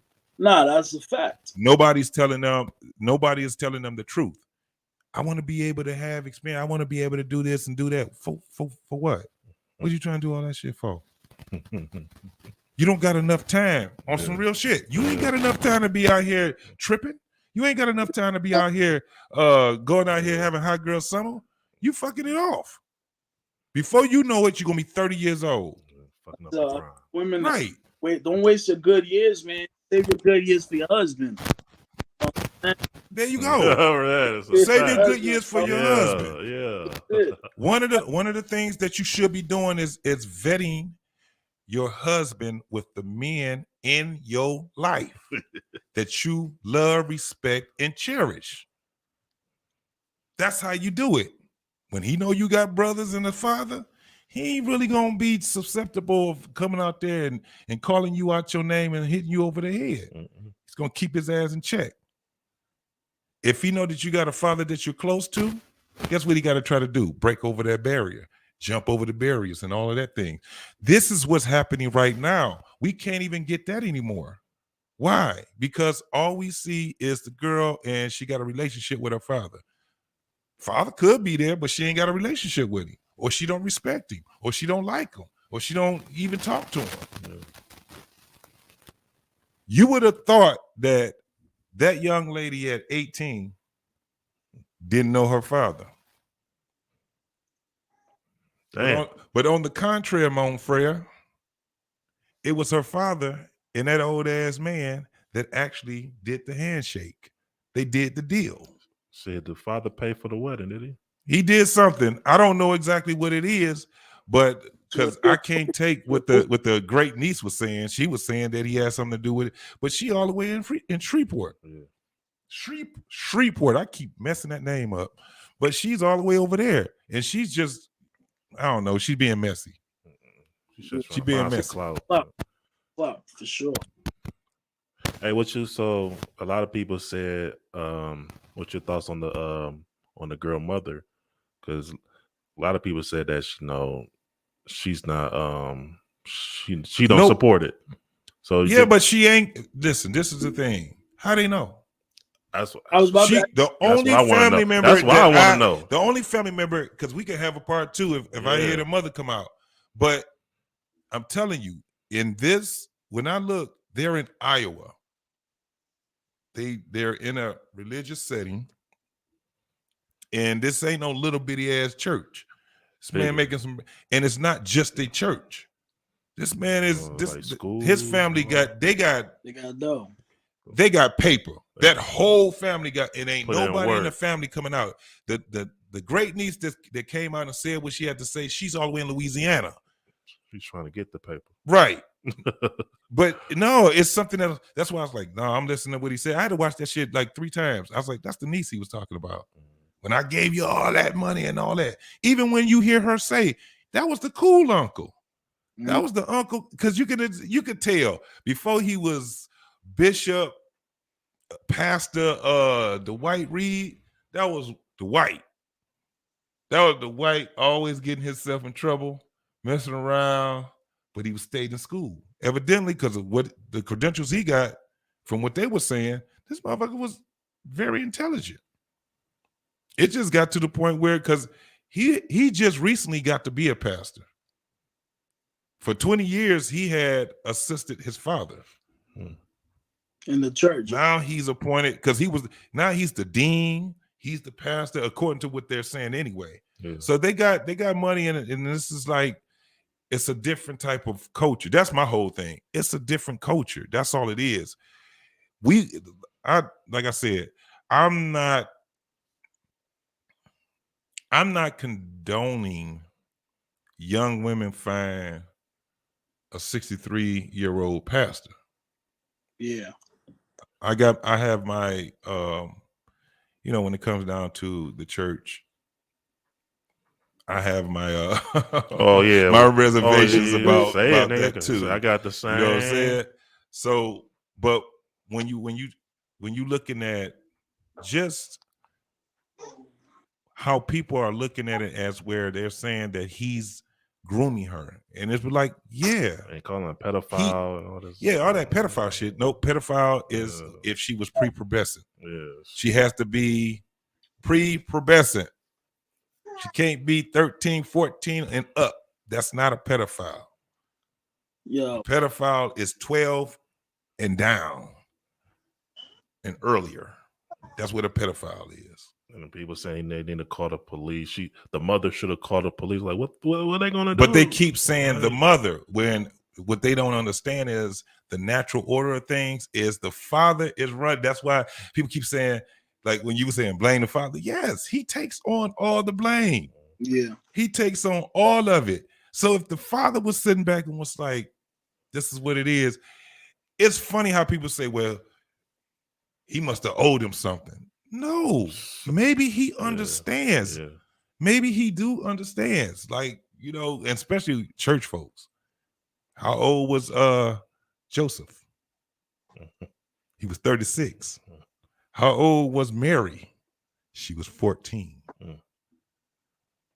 So it's all about, and those are just stories. Yeah. Those are stories. Whether you believe it or not, they're stories, and they're being, put in front of people to give them knowledge. Or to, it's me, I always look at them as allegories. It doesn't matter if you believe it or not. It's not what it's for. That's not what it's for. But when you sit back and people want to pick and choose, that's where you had a problem. Most guys, it don't matter what time and age it has been, there's always been men that saying, I don't want that man touching my damn daughter. He too fucking old. It's always been that. Yeah. Or I don't want that motherfucker touching my daughter because I don't like his family, or I don't like him. It's a whole lot of things. But when you sit back and say, well, he's grooming her. We all groom women. All of us. We like to call it what? Finessing. We like to talk because we have something, women have something that we want, but they also have something we want. Relationship. I don't want to give him none because he'll leave me. He's not going to give me the relationship if I give it to him. Or if I give it to him too early, he going to call me a hoe. Oh, yeah. It's all these different things that they have. That's why you have to have brothers and uncles and something like that, where you can sit back and they can give it a game. Guide the woman and give it right yeah. and give it a game. That's why you have those guys. Because if you don't have them, it's gonna be a hard lesson you got to learn. Ain't it funny that you got 30-year-old, 36-year-olds, 46-year-olds that be trying to talk to the 18-year-olds and the 21-year-olds, and them women ain't trying to hear them women. They like, you old. What you talking about? And then in reverse, the older women, they look at the young women and it sounds like they hating. Look at you. Look how you carry yourself. But Yeah. they like, you ain't got no man. You ain't got right. What you gonna tell me? What you gonna tell me? So but the way they argue and bicker with each other is kind of silent, because no matter what, they still have a bond with each other. All it takes is they could be mad at each other. All it takes is a dude to have done something to them, cheat on them, allegedly hit them, and then they come right back and bond back together. That's what it is. With men, we ain't got that. If you ain't my homie, you just ain't my homie. Yeah, I don't, even when you got a homie, and we all think differently. Men think a whole lot different. I'm talking about from each other. Yeah. That's why we have to have conversation and all these different things. And we can't argue because we have difference of opinion. We supposed to have difference of opinion. That's how we learn from each other. Yes, I agree with that. So, right. So even when it comes down to, and also show how real of a friend are you. like a 14-year-old. A 14-year-old, can she talk to a 17-year-old? Is it good for a 14-year-old to have a relationship with a 17-year-old? And shit, you think about 17, 14, they really that's like a freshman in high school, maybe. She's a freshman in high school. Probably seen that. I seen that. No, she could be a sophomore in high school. A lot of them be sophomores in high school. A lot of 14-year-olds, sophomores in high school too. Yeah, and he's 17, getting ready to graduate. Mm-hmm. Man, a lot of that shit going on. It's just at the point where, like, if we all sat back and we looked at how we came to fruition, it's all in our family, the age difference. So then we look at it as, at some point, we have to tell each other the truth. One of the biggest truths is that with men, they would prefer to have younger women. Yeah. And as young as possible. The only reason why it's really hard for men in America to have young women now is because they don't understand the language. They don't understand where they coming from. That's why he ended up having to groom that young lady. Can you imagine him going to Miami, going to the hood, trying to get with a 18-year-old nigga? They too fast for him. That nigga be going, he be like, she like, I'm going to the club. I want you, come on, go to the club with me. You know what I'm saying? It's my birthday. That nigga be like, damn, he be trying to do it. That nigga, you see that wine colored damn suit he had on? That was his club shit right there. That's velvet. He had a 2-step and he ready to go home. What time we going to the club? Oh, hell no. You can't keep up with them women. Yes, I agree with it. She was being groomed. No doubt about it. She was definitely being groomed because he would not be able to keep up with her. Can't keep up with no 18-year-old, 21-year-old, and you 63. How? All you got to do, you just stay right there because she going to be like, look, daddy, I need some money. And he give her 500, 600. How much you need? How much you need? Here, take the whole thing. I go to the bank tomorrow. Yeah. What you doing for that Birkin? And that's what they call a finesse. And there's a bunch of that going on. But when a man sit back and marry a 18, hell yeah, that's a groom. You think she's finessing him? You think she's maybe looking at us to come up? Do you think the family's finesse? Yes. Looking at us as the family too. Shit, nigga. Yes. Absolutely. Absolutely. I don't life. Right. I don't look at her as a child because they keep calling her a child. No, she's an adult. She's a grown woman. What the hell? She's a grown woman.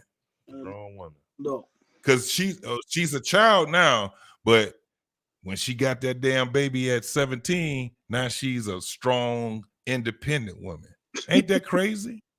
How the hell you get to be a strong, independent woman at 17, but you a child when you out here and you choosing a man that got shit? Now, if he was a broke ass 63-year-old that's broke as fuck, ain't got shit, and she out here taking care of his ass, now we got a problem. Girl, what the fuck's wrong with you? Right. The hell's wrong with you? She got all the leverage. She has all the leverage. So for people to look at her as if she don't know what the fuck she doing, that's what's crazy to me. I'm on the deed. One lady, I've seen her, she had a podcast and she was talking about this shit, and she just, I put it on her damn her comment section, and she said she's not even old enough to drink alcohol. So if she's not old enough to drink alcohol, then she's not old enough to get married. I'm like, you just what? That don't make any sense. Yeah. So I said, it makes no sense what you just said, because guess what? At 18, they're old enough to go to the military. Yeah. They're old enough to carry a weapon. They're old enough to die. Yeah. To die. To Yeah. give their life. They're old enough to give their life. It has never, ever been a good law for drinkers. You know, the drinking law is at 18. But I understand why the law came. Y'all got to remember, there was a group called MAD, Mothers Against Drunk Drivers. And one of the women had a son that was killed by a drunk driver. Another woman had a son or a daughter that was killed, and they all got together and they made this thing called MAD. That was what MAD was. They ended up changing legislation, all kind of different shit. That's why we got some of the laws that we got right now. That's why we got seatbelt laws. That's why it's a whole bunch of laws we got because of things like that. Yeah. It wasn't the fact that it was kind of like dummy proof. You know, when we get laws, sometimes laws are just like even the laws for, statutory. These are dummy proof laws, because you got a bunch of goddamn real pedophiles that will sit back and sleep with underage children. And then they'll try to marry them at 14, 15 years old. They got people, so they had to make these damn laws. They had to make laws for crazy ass motherfuckers like that. You 30-some years old and you out here and you falling in love with a 12-year-old. Sick. I'm sick as fuck. Now y'all remember your boy Morgan Freeman? Yeah. What about him? You know, he married his so-called niece. What? What? Yeah, I ain't never heard of that one. I ain't never heard that. Shit. Like Elvis, he married his wife was like Priscilla, about 15. Priscilla was 14. Ooh. Yeah. Oh. He was 36. She's still living. Yeah. Yeah. Wow. She was 4. Yeah. She was 14. Priscilla was 14.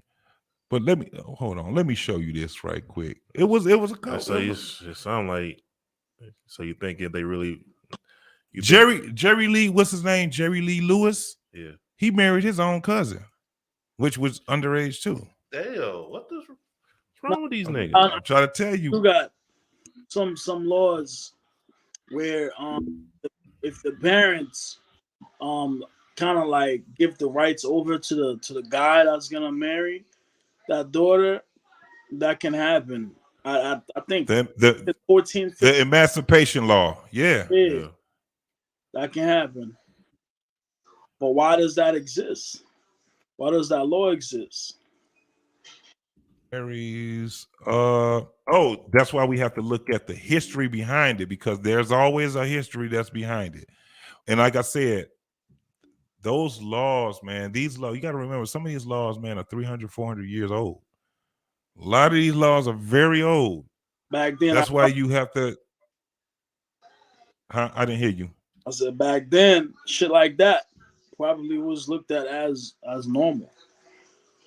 Well, it was definitely normal, because the way that you even just look at the whole matrimony thing, right?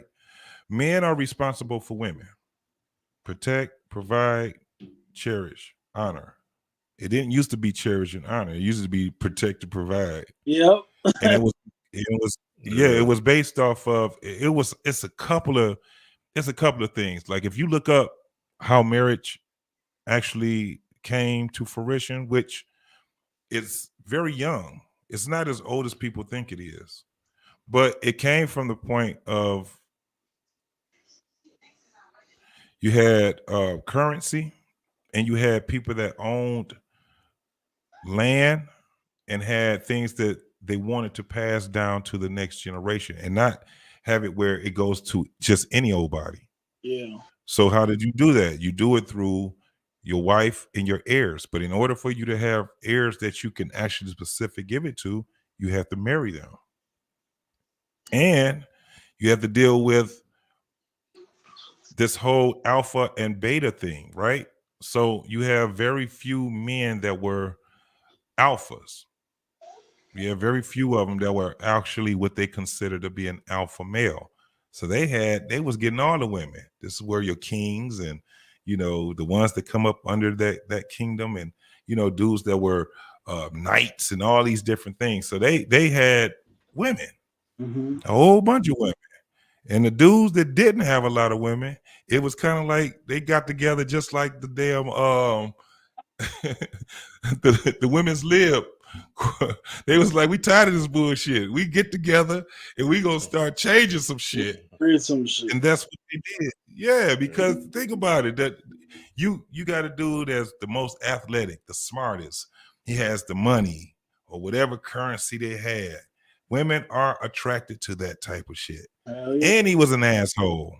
And they had to share him. They were okay with sharing him. They were okay. Women were dog. It's only been like a couple of. It ain't even been a couple of 100 years where women are not okay with sharing a man. That's what's crazy. It is very monogamy is super duper duper young, but monogamy was put in place for dudes that actually normally that can't naturally get women. They're like, no, we're gonna have to put this shit in there, and they found a way to do it.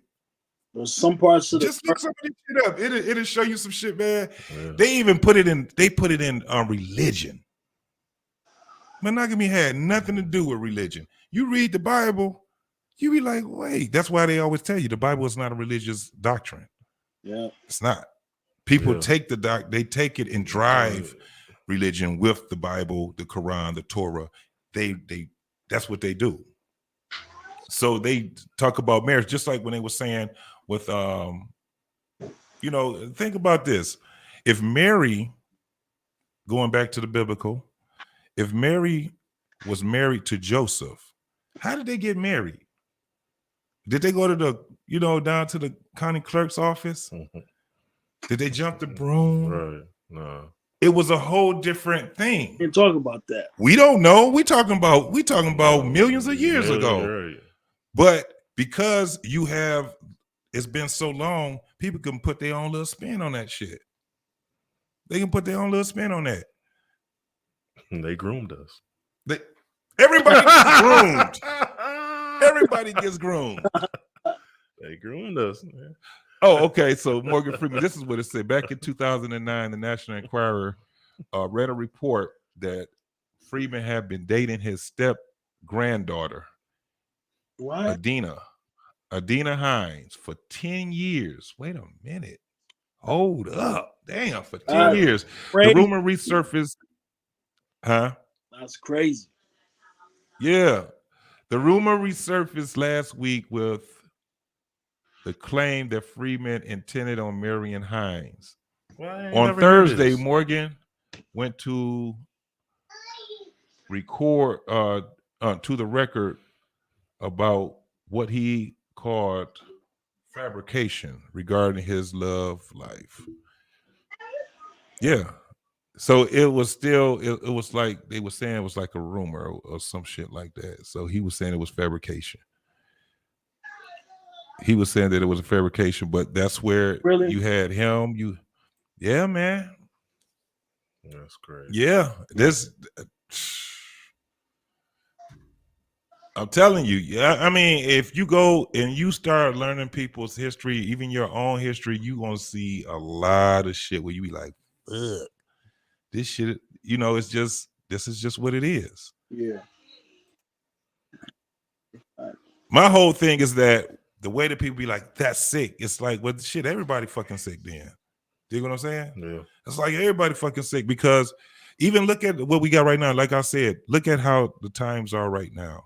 if you hear how these young girls talk, they're only talking about screwing cats. Nobody's talking about marriage.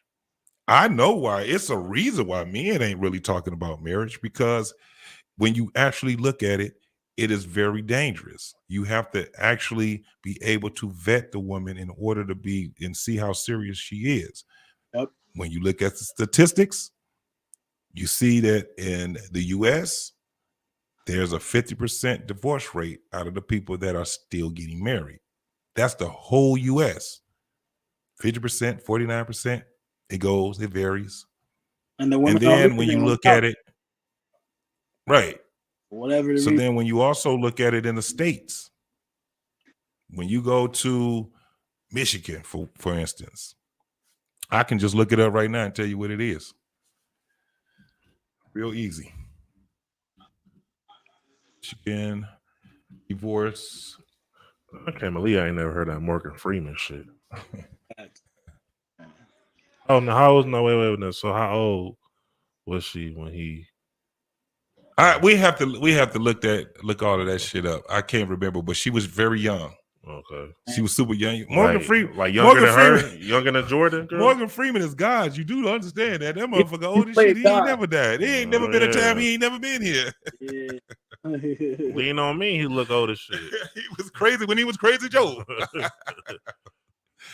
Yeah. So they saying on here, this is in Michigan, it's 2.1 divorces per 1,000 inhabitants. I hate when they do that because you still got to do more research. This was in 2022. This was in 2020.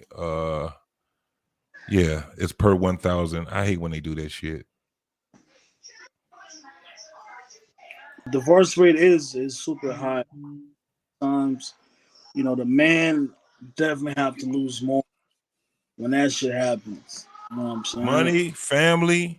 It's a whole lot that deals with with divorce. And at the end of the day, you just have a lot of men that end up getting the short end of the stick. It's not built for them. So now you're starting to see generationally where guys be like, shit, nigga. Oh yeah. They like, don't even bring that up to me. A lot of dudes gotta make sense. And I don't know if we talked about it before. It's starting to be a shortage of people. It's starting to be a fucking shortage of people. Do you know in China they had the law? When they had the law where they can only have 2 children per family? It was a law. That's crazy.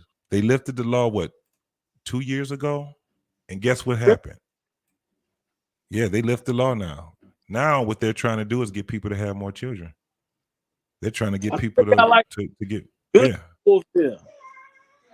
What'd you say, Jeff? Don't they got like 1 billion people over there? Hell that yeah. shit. That's a little bit over 1 billion. You know how many motherfuckers die a day? you can lose a shit. Just in China, like I think almost 2 billion. Yeah. What's this? You're right, and they still looking for people to make more babies. Ain't that some shit? Oh Lord. Watch this. Look at this. Look at all these old ass people. They say China's factories are wrestling with labor shortages. Age-old prejudice party explains why. I think this was the one. No, this was that other shit. That wasn't it. I have to look this shit up, but they're trying to get, man, it's all screwed up over there right now. And it's going to be like that here pretty soon because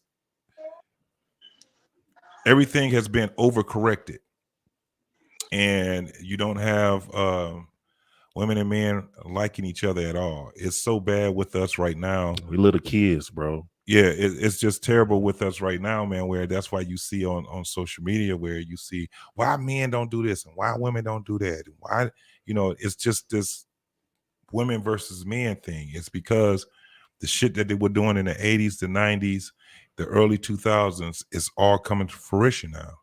It's all coming to a point, to a head where pretty much you got a bunch of children being born without mother and father, and it's way too many of them.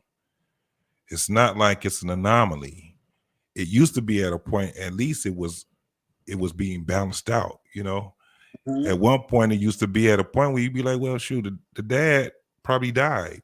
And that normally that's what it normally would be. The dad would die, he would leave. That's why they would have life insurance and all of these different things. And he would make sure that his family is going to be taken care of. 300,000, whatever he's going to put out there, because they're going to be missing a vessel. It's not like that now, because now you got women and men being in competition with each other. At the end of the day, the man is supposed to the woman is supposed to outlive the man. The children are supposed to outlive both of them. Both parents, yeah. But the reason why it's starting not to be like that. No, look at it. You got women that have just as many women are having heart disease issues. A lot of them are cancer is taking them all out. Yeah. They got ovary cancer. They got a lot of things that's wrong with them right now, where they're right there with us. It used to be it was overwhelmingly more men. By the time we get about 72 to 76, we planning on, making sure our family is straight. Yeah, my mom, that's retirement. My mom had colon cancer. Yeah. So it's and a lot of people, this is what I have a problem with. Everybody just partying. We in a state of emergency, and everybody in the world still partying.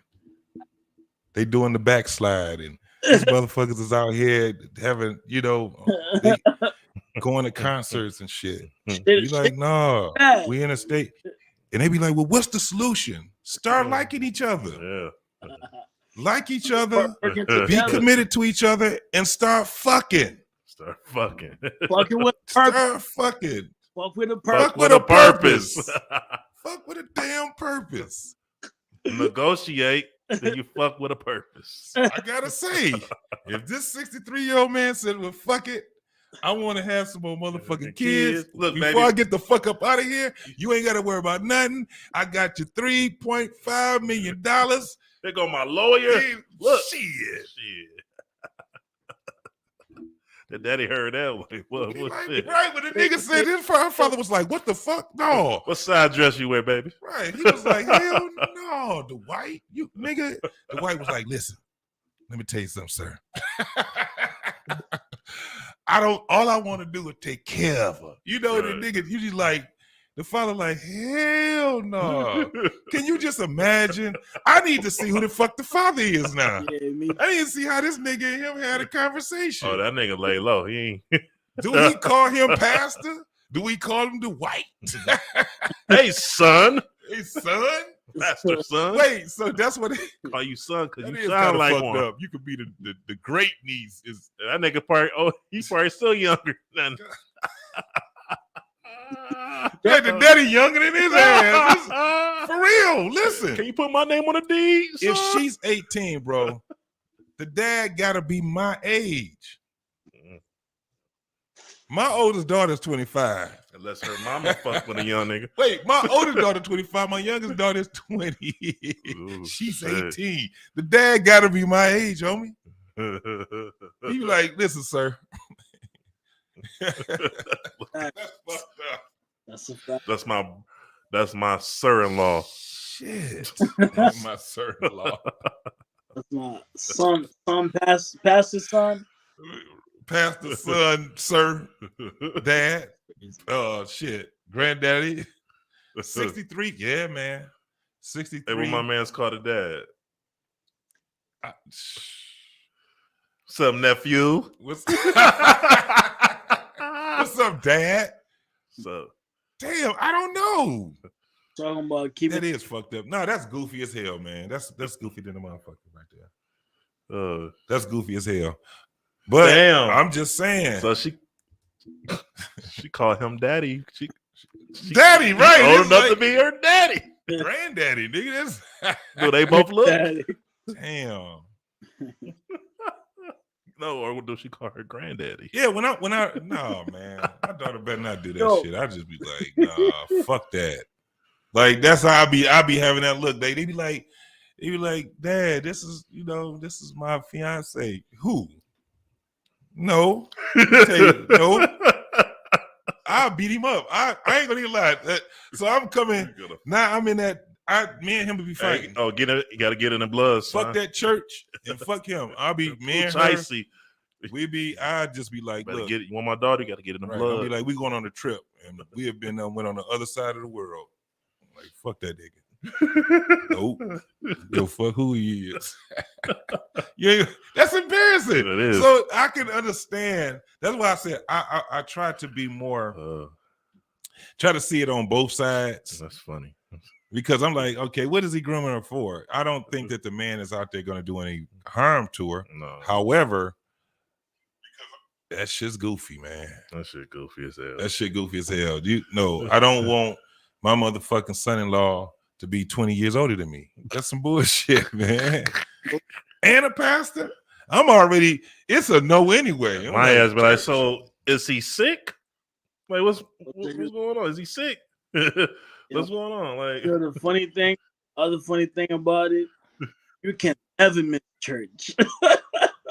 Right. You can never miss church. You gotta be there every hell no. Never.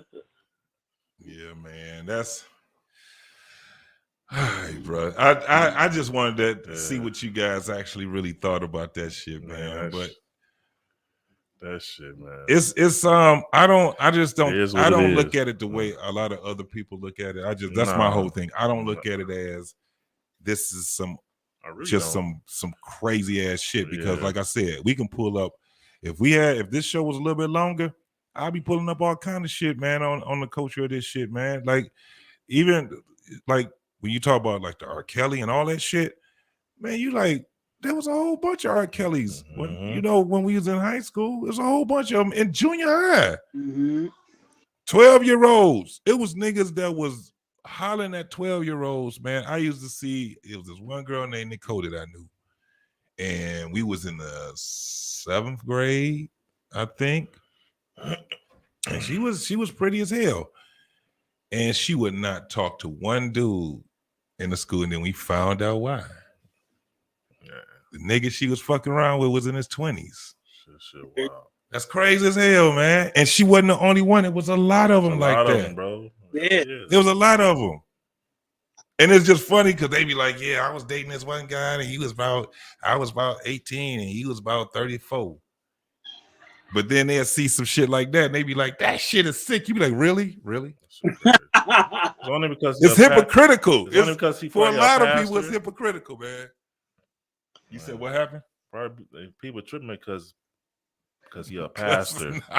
Because if he was just a regular ass nigga, bro, I doubt. No, if he was a regular ass nigga, they really get on. You can't be a regular ass. She ain't talking no regular ass 63-year-old.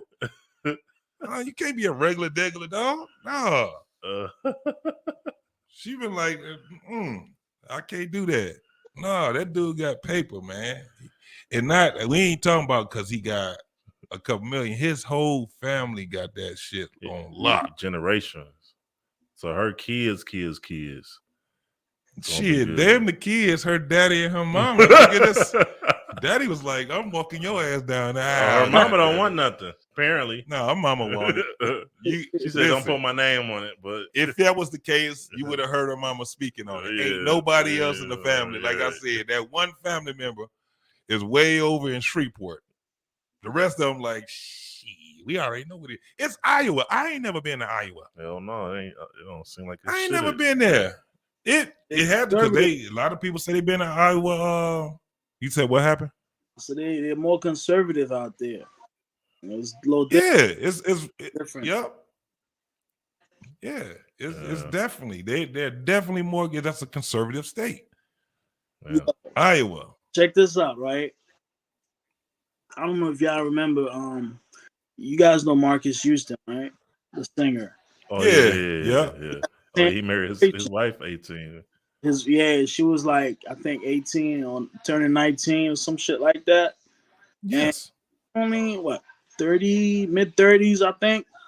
And people was Marcus Houston, 40. 40, yeah. No, he's 30. He's 40. No, I think he's 40. He's 40. Yeah, he's 40. Yep. Yeah, because they said they was teenagers. He met his wife. She was like, right, 16. Oh, they were talking all kind of shit about him. Church, right? And she pregnant now? She's 21 now, I think. She's pregnant, right? I think she's pregnant or already had a baby. I think that's his first child. Yeah. I didn't have an issue with that, yo. I'm like 40. Yeah. 40. 1981. Yeah. He probably was 8 when he met her. You know what I'm saying? And they got married, and then they had their kids. They want to make their life, and they also, they met in the church. You know what I'm saying? She's nice. What's a better? Yeah. What's a better way to do it? And people was like, "Oh, he's a creep. She's so young." Right. I don't. That's what I don't get. Like, wait, because I've seen, when you got a big scope around this world, you like, no, it's not nothing weird about that. Probably a lot of, like you said, a lot of women, all the women just jealous, probably. They be hating. Yep. They be hating. Her name was Maya. And then you know what they always say too? They're like, what a girl that young could do for you. She ain't gotta do shit for me.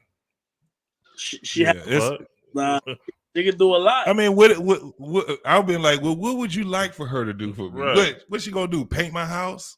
What can a woman like you do for me? Right. No, but man, listen, we gotta be it's all motherfucking lies. It's fibs, dog. If we sit back and we don't say as men that we have to look at our women as being beautiful. I'm telling you, when I see dudes that get with a woman and he knows she don't look all that good and he be having that look on his face like, I tried, this the best I can do. Like Corey Holcomb said, he said, you want to know how much a nigga make? Look at his girl.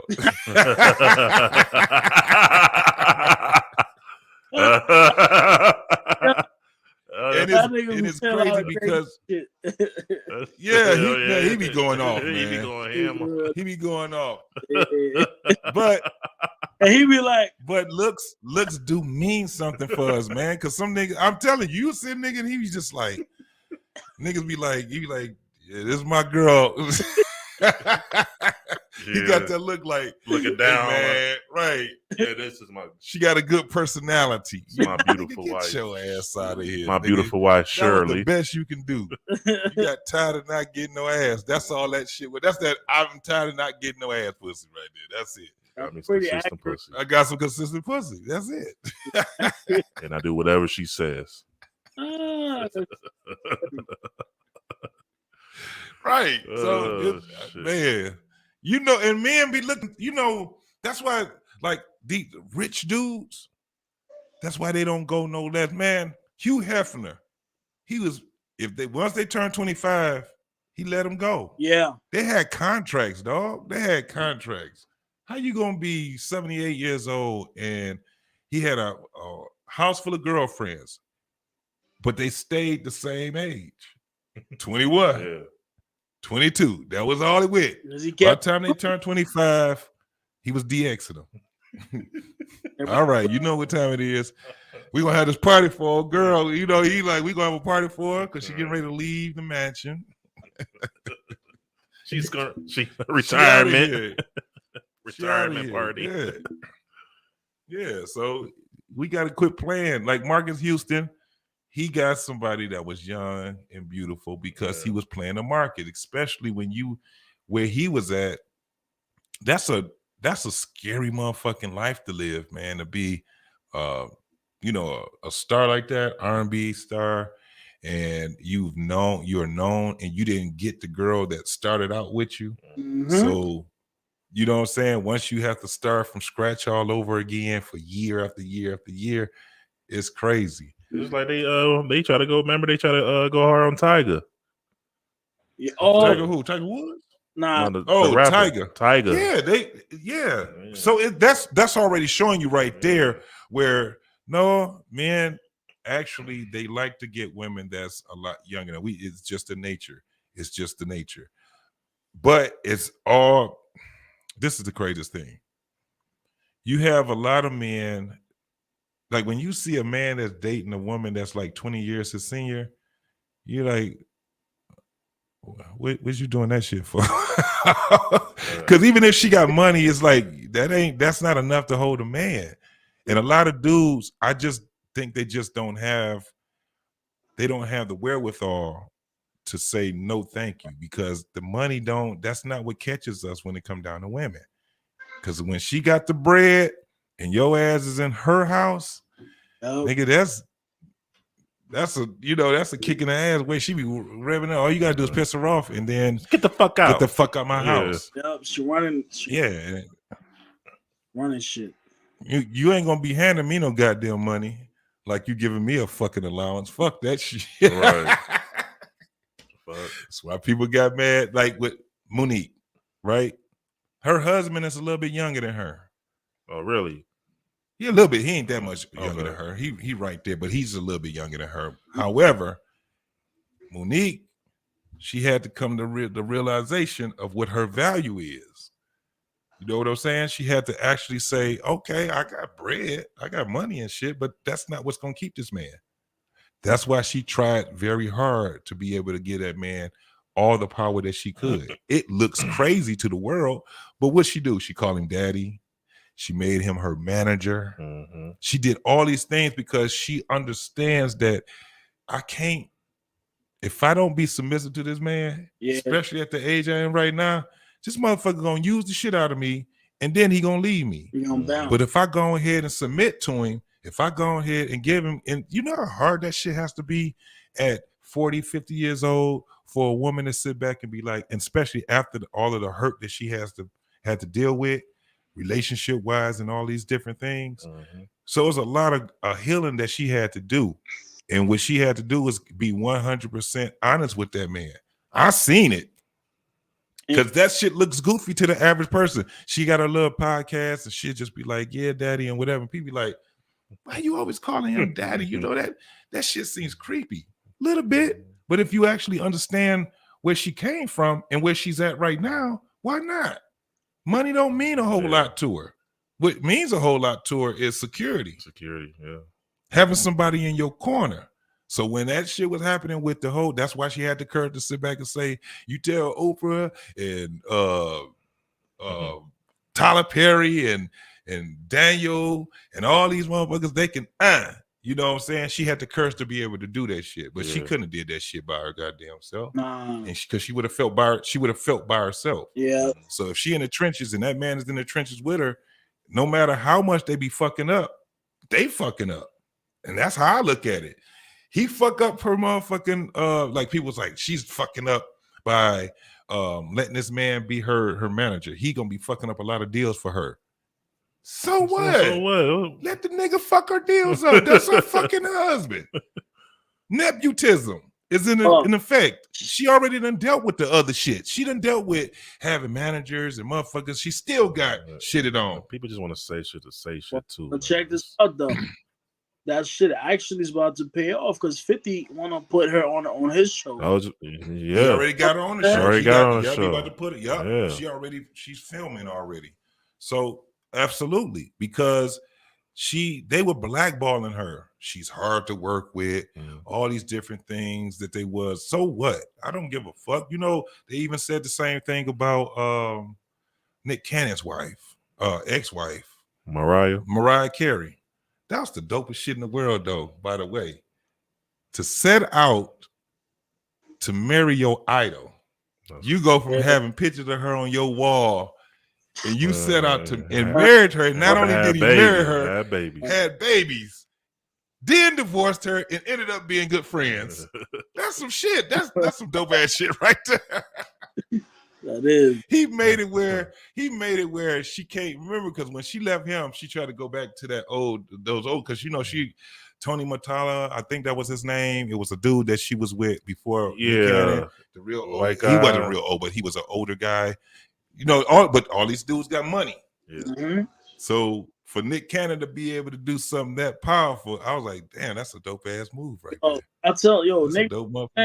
Nick Cannon is corny or whatever, but Nick Cannon is one of the probably somebody we should cherish in the community, bro. This nigga put so many people on. It's crazy. Yeah. Man, he's done so much shit. Hell Crazy. yeah. He's gonna live forever, especially all them kids he got.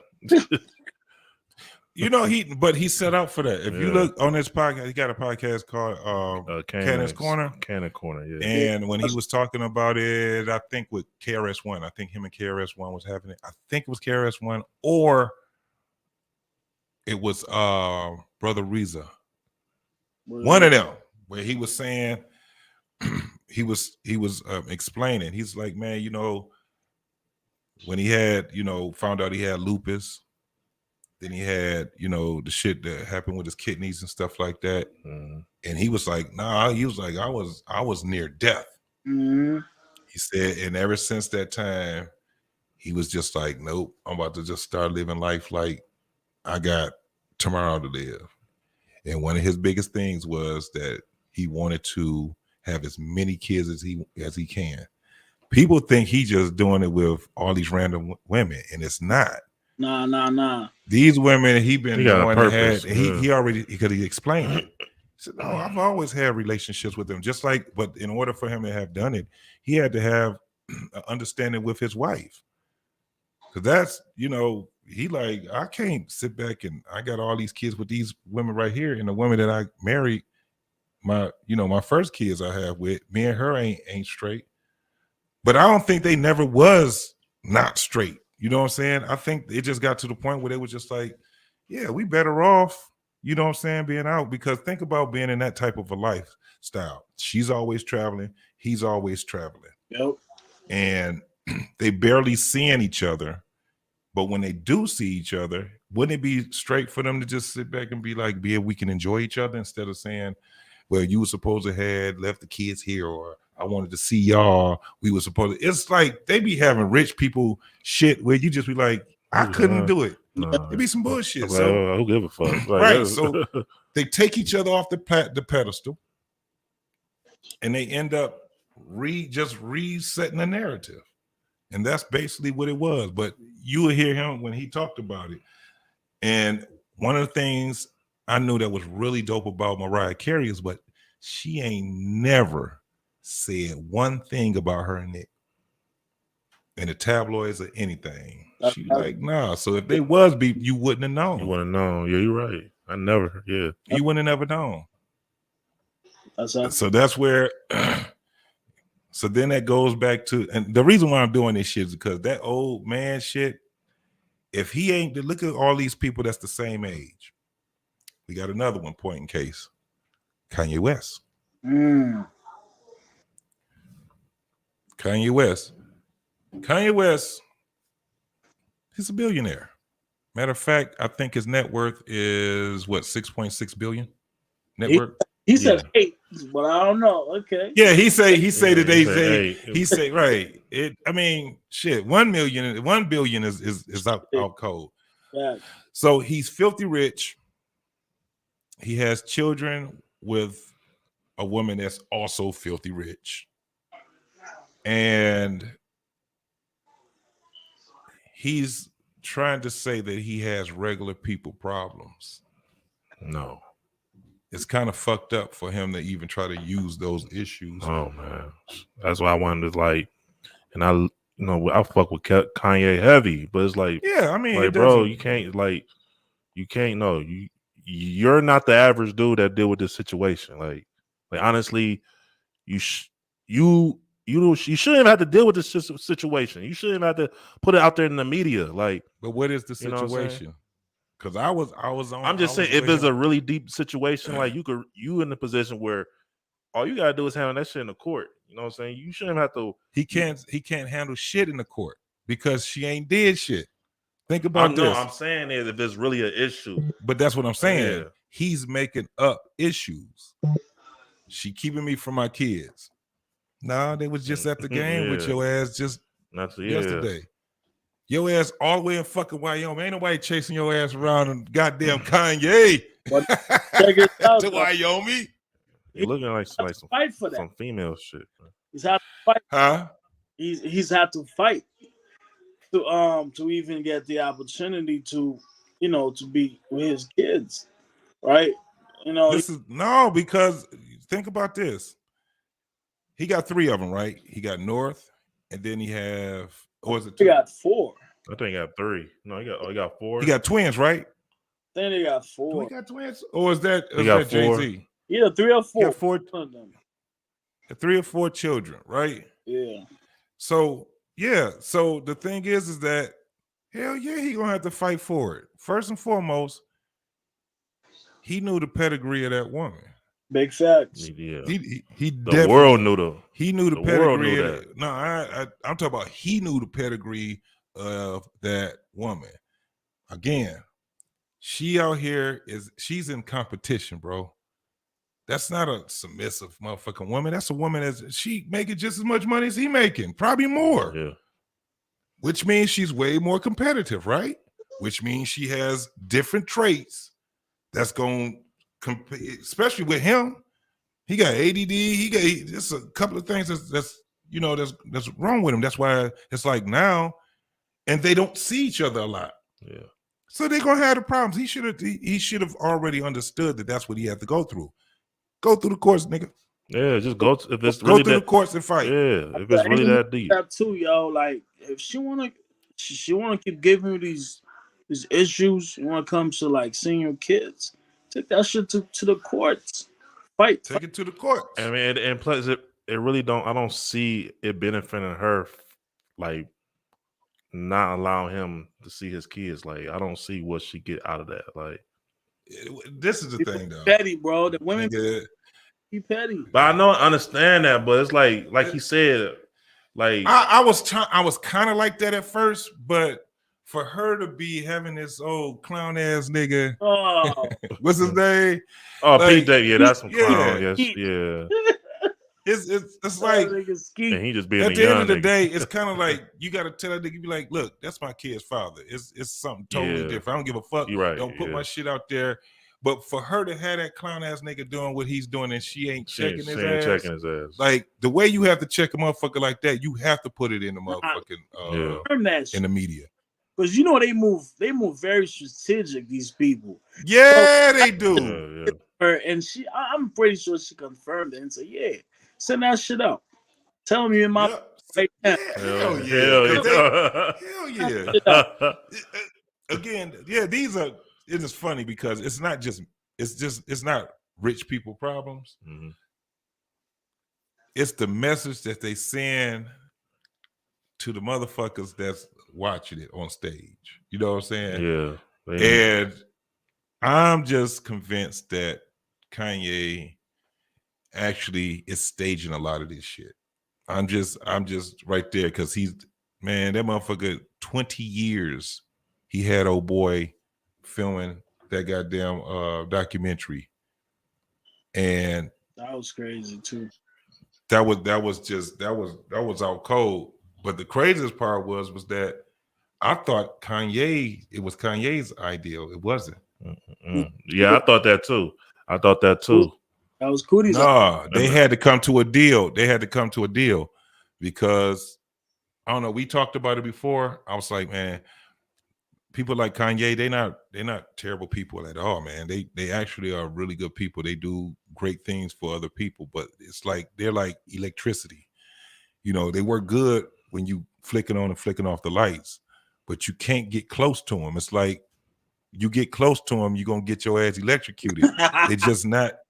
They ain't the type of people that you could just sit there and form a very close bond with because they got too much other shit that they're trying to accomplish. Yep. So they're never it's like they're just never satisfied. So he's one of those people that he's just never ever satisfied. So that shows that that's one of the contributions to his failed marriage. I'll be damned where it's just two ways, you know what I'm saying? But he understood that he had a woman that he considered to be beautiful and he wanted to have some kids with that woman. Yeah. Period. That was just what it was. I want what I want. You got what you want, but you got more than what you even bargained for. Then what'd he do? He'd go out here, and I was like, no, he got to be staging this shit. This nigga got to be staging this shit. Because every time he'd be sitting there like now, it's supposed to be this whole thing with him and DL Hughley. I'm like, for one, I don't like seeing men bickering. I hate that shit, man. Pick up the I'd rather see them niggas square up. Square the fuck up, man. Square up, man. Yeah. Yeah. All this back and forth. Y'all grown as right. DL. And DL, you like you damn 50-something years old, nigga. Stop it, bro. King comedy. But DL is also in the media. He has a radio station. So, and you know, and ain't nothing. Kanye ain't funny like DL will eat him up on with the jokes and shit. But it's like, why is this combination? It's kind of like the message that they be putting in the atmosphere. It ain't really with them because you just can't tell if that shit is for real or not. But DL, you like, nigga, that don't even sound right.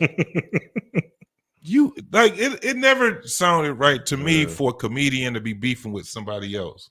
Just didn't. I'm like, you supposed to be all, funny. Right. But we already understand. All right, man. Let's go ahead and wrap this shit up.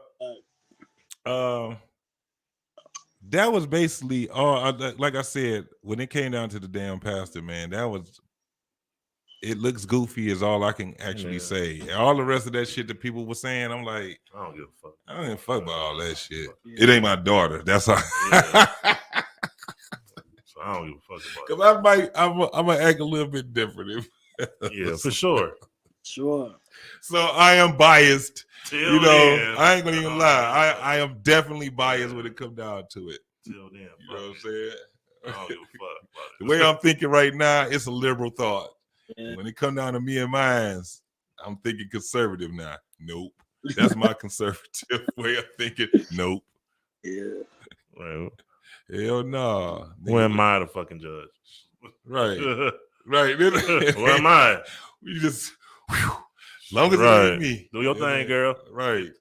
Yo, check this out. If the guy was 45 and she was 20, would you be cool with that? Yeah. I'd definitely be cool with that. Me too. I'd definitely be cool with that. I'd be cool with that. Yeah. I mean, the whole thing is this. If, like I said, one of the biggest things that women always have to look at with us as men is that can we protect them and can we actually can we provide a structure? Yeah, I like that. You know what I'm saying? That's what they should. And at the end of the day, think about it, how being young when you're 18 and 19 years old, how especially being a man at 18, and these women is out here talking about in order to date out here, you got to have bread. And then they tell you what type of man they looking for. The average dude don't even hit their stride until they in their 40s. You know what I'm saying? So it's really fucked up. That's why a lot of women end up getting older men, unless they have a different type of culture where both of y'all gonna get it out the mud. That's just what it is. Go to school, graduate, whatever it is that you do. By the time you're 22 to 24, you got enough time to get your life on point. Yeah. You know what I'm saying? You can do it that way. A lot of people did it that way. I did. By the time I was 24, I was 22. Got married at 22. Had my first child at 24. So you can do that. Had a career and everything. So it was a military career, but get it out the mud that way. But they haven't been. In America, we just got a culture right now, dog, that where motherfuckers is confused. Yeah. They don't know how to date. They don't know how to court. Yeah, dudes don't know how to court women. Women don't know how to even accept when a dude is actually courting them. And then they have no purpose of why they're even dating somebody. So most of this shit is like hookups and jump offs. Mm-hmm. And then somebody, they got the baby. And by the time the baby is born, they don't like each other. It's crazy. And who suffer? Don't like The just The baby. throughout the whole pregnancy. Yeah. Throughout the whole, you say, God damn, what's in that goddamn placenta? Hate. God damn. I'm pregnant. We ain't supposed to be getting along. You know, mother getting along. You're like, look, this is my 8th month. We still together. Nah, this shit ain't gonna work for me. Yo, you know what the hell? See, I'm starting to see dudes having their own baby showers. Yeah, ain't that a bitch? Yeah, I see, like You got to be shitting me. Y'all ain't never heard no shit like that. word, but I've seen a video. Niggas don't have their own baby. Yo, Hey, I'm about to look that shit up, dog. Are you serious? Shit on Instagram. I'm dead ass. Yeah. Goofy ass niggas. We having it's about to be a generation of goofy ass niggas, man. Nigga, shit. It's like I see a lot of girls on social media have they baby showers and it just be them. Just them. It's like yeah, just them. Like the table they have. It just be the girl. It just be the girl. Don't be what they be doing online? No, I'm talking about there's no father. Usually it just be like the father. That's the average family now. That's the average family. That shit wild. Yeah. Yo, you been following this girl for they be looking all cute and shit. Hey, let me ask y'all a question before we get up out of here. Yeah, good. How many baby showers are you supposed to have? I had two. No more than two. No more than two, yeah. I had two. They say you only supposed to have one though. Well, fuck that. I need all that shit. I need all that. I need all that shit. All them diapers. Some people have all that shit. Man, fuck all that. I need all that expensive shit. You got 7 kids. You got a shower every time you have a damn baby. Your ass ain't bought shit in 7 years. And you still taking solo pictures. Right now, one of them, the daddy is in the damn picture. God. That's fucked up. Like, look how cute! Congratulations, friend. This is my first baby shower right here. This is my second one. I be looking on Instagram like, damn man, these a lot of solo pictures, bro. Like this I don't see no fight. This supposed to be a moment for both of y'all. So y'all probably can answer this then to me. Y'all can answer this one also because I this shit is definitely new to me. When did the reveal party start coming? I got it. When did they start doing a reveal party? Man, I thought that was always a thing. Hell no! That shit is new as fuck. New as fuck. It's newer than the motherfucker, bro. You know, I never seen that shit till like a couple years ago. Really, you think about it, I never went to a reveal party. We having one goddamn party. You better reveal it at the baby shower. You know, our reveal party was on Instagram Live, so yeah, it was just us. And we just I'm talking about motherfuckers be having. They niggas want to spend money is to spend money. They be having like a $1,000 baby shower and an $800 reveal party. $5,000. Out of here. Fuck out of here. All them goddamn, and the cake be probably the most expensive ass man. Cake, and then you're like, no, that's supposed to be for the wedding. What the fuck is y'all doing? that be they.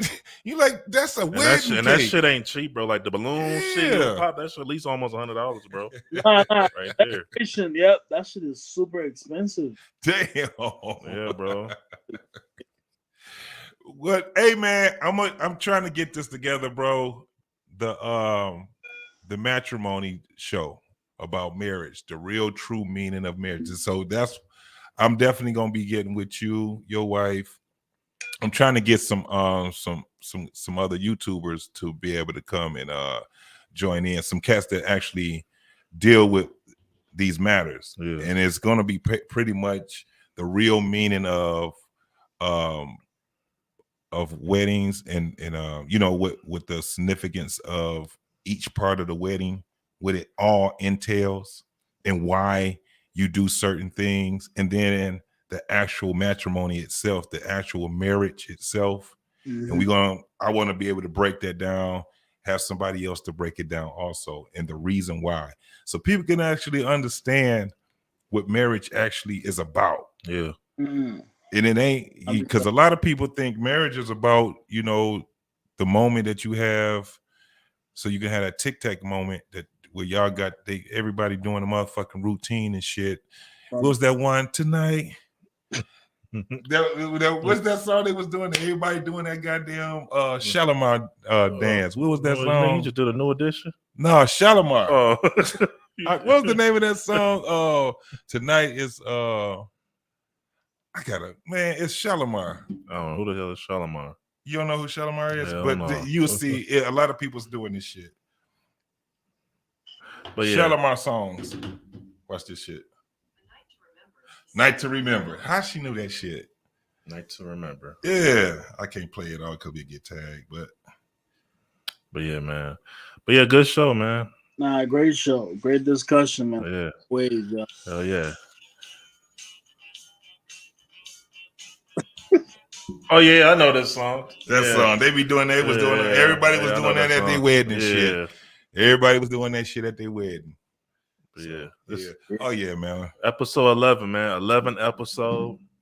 You know what I'm saying? Yeah, about 20. I think we had 28 videos, man. Hell yeah, man. So we gonna been chopping these mugs up. Oh yeah, man. This our first video during the week.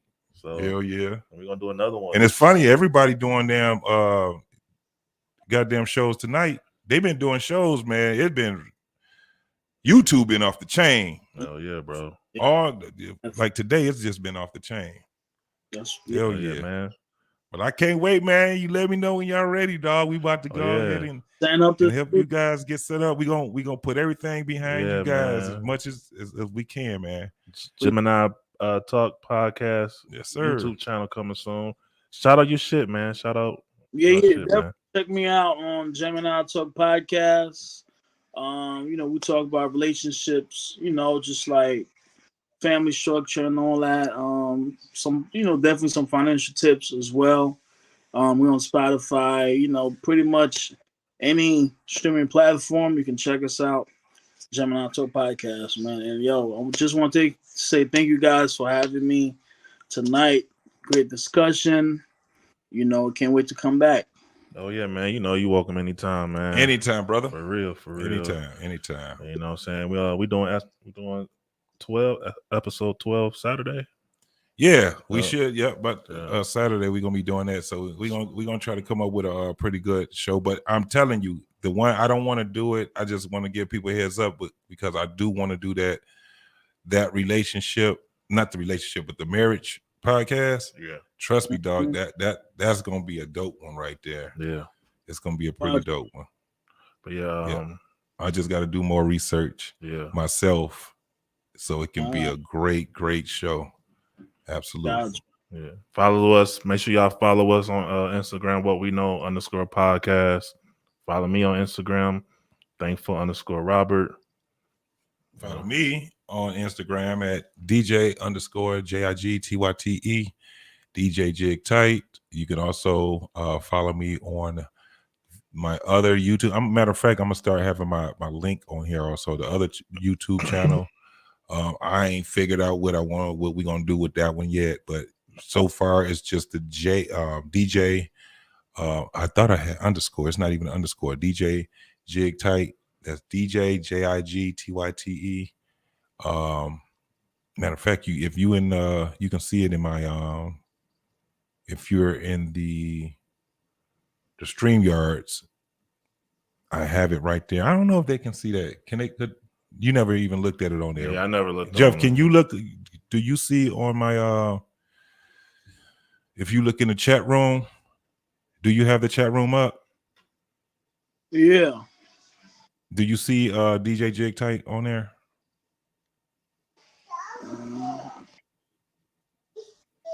Yep. So it's in there also. Yeah, because we have that, and we also have Facebook.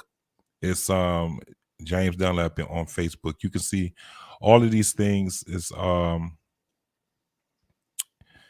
gonna have it in one spot where you'll be able to just follow all my links and everything on there. And what's the other one? Did you already tell them what we know? Yeah, follow us on what we know. Yep. We definitely, man, trying to build this up. Yeah, man. Thanks everybody for the support, man. Make sure that you subscribe. Yeah. Try to help us get up there to 5,000, man. Hell yeah, man. Get us to 5,000, man. We had a lot of people tonight.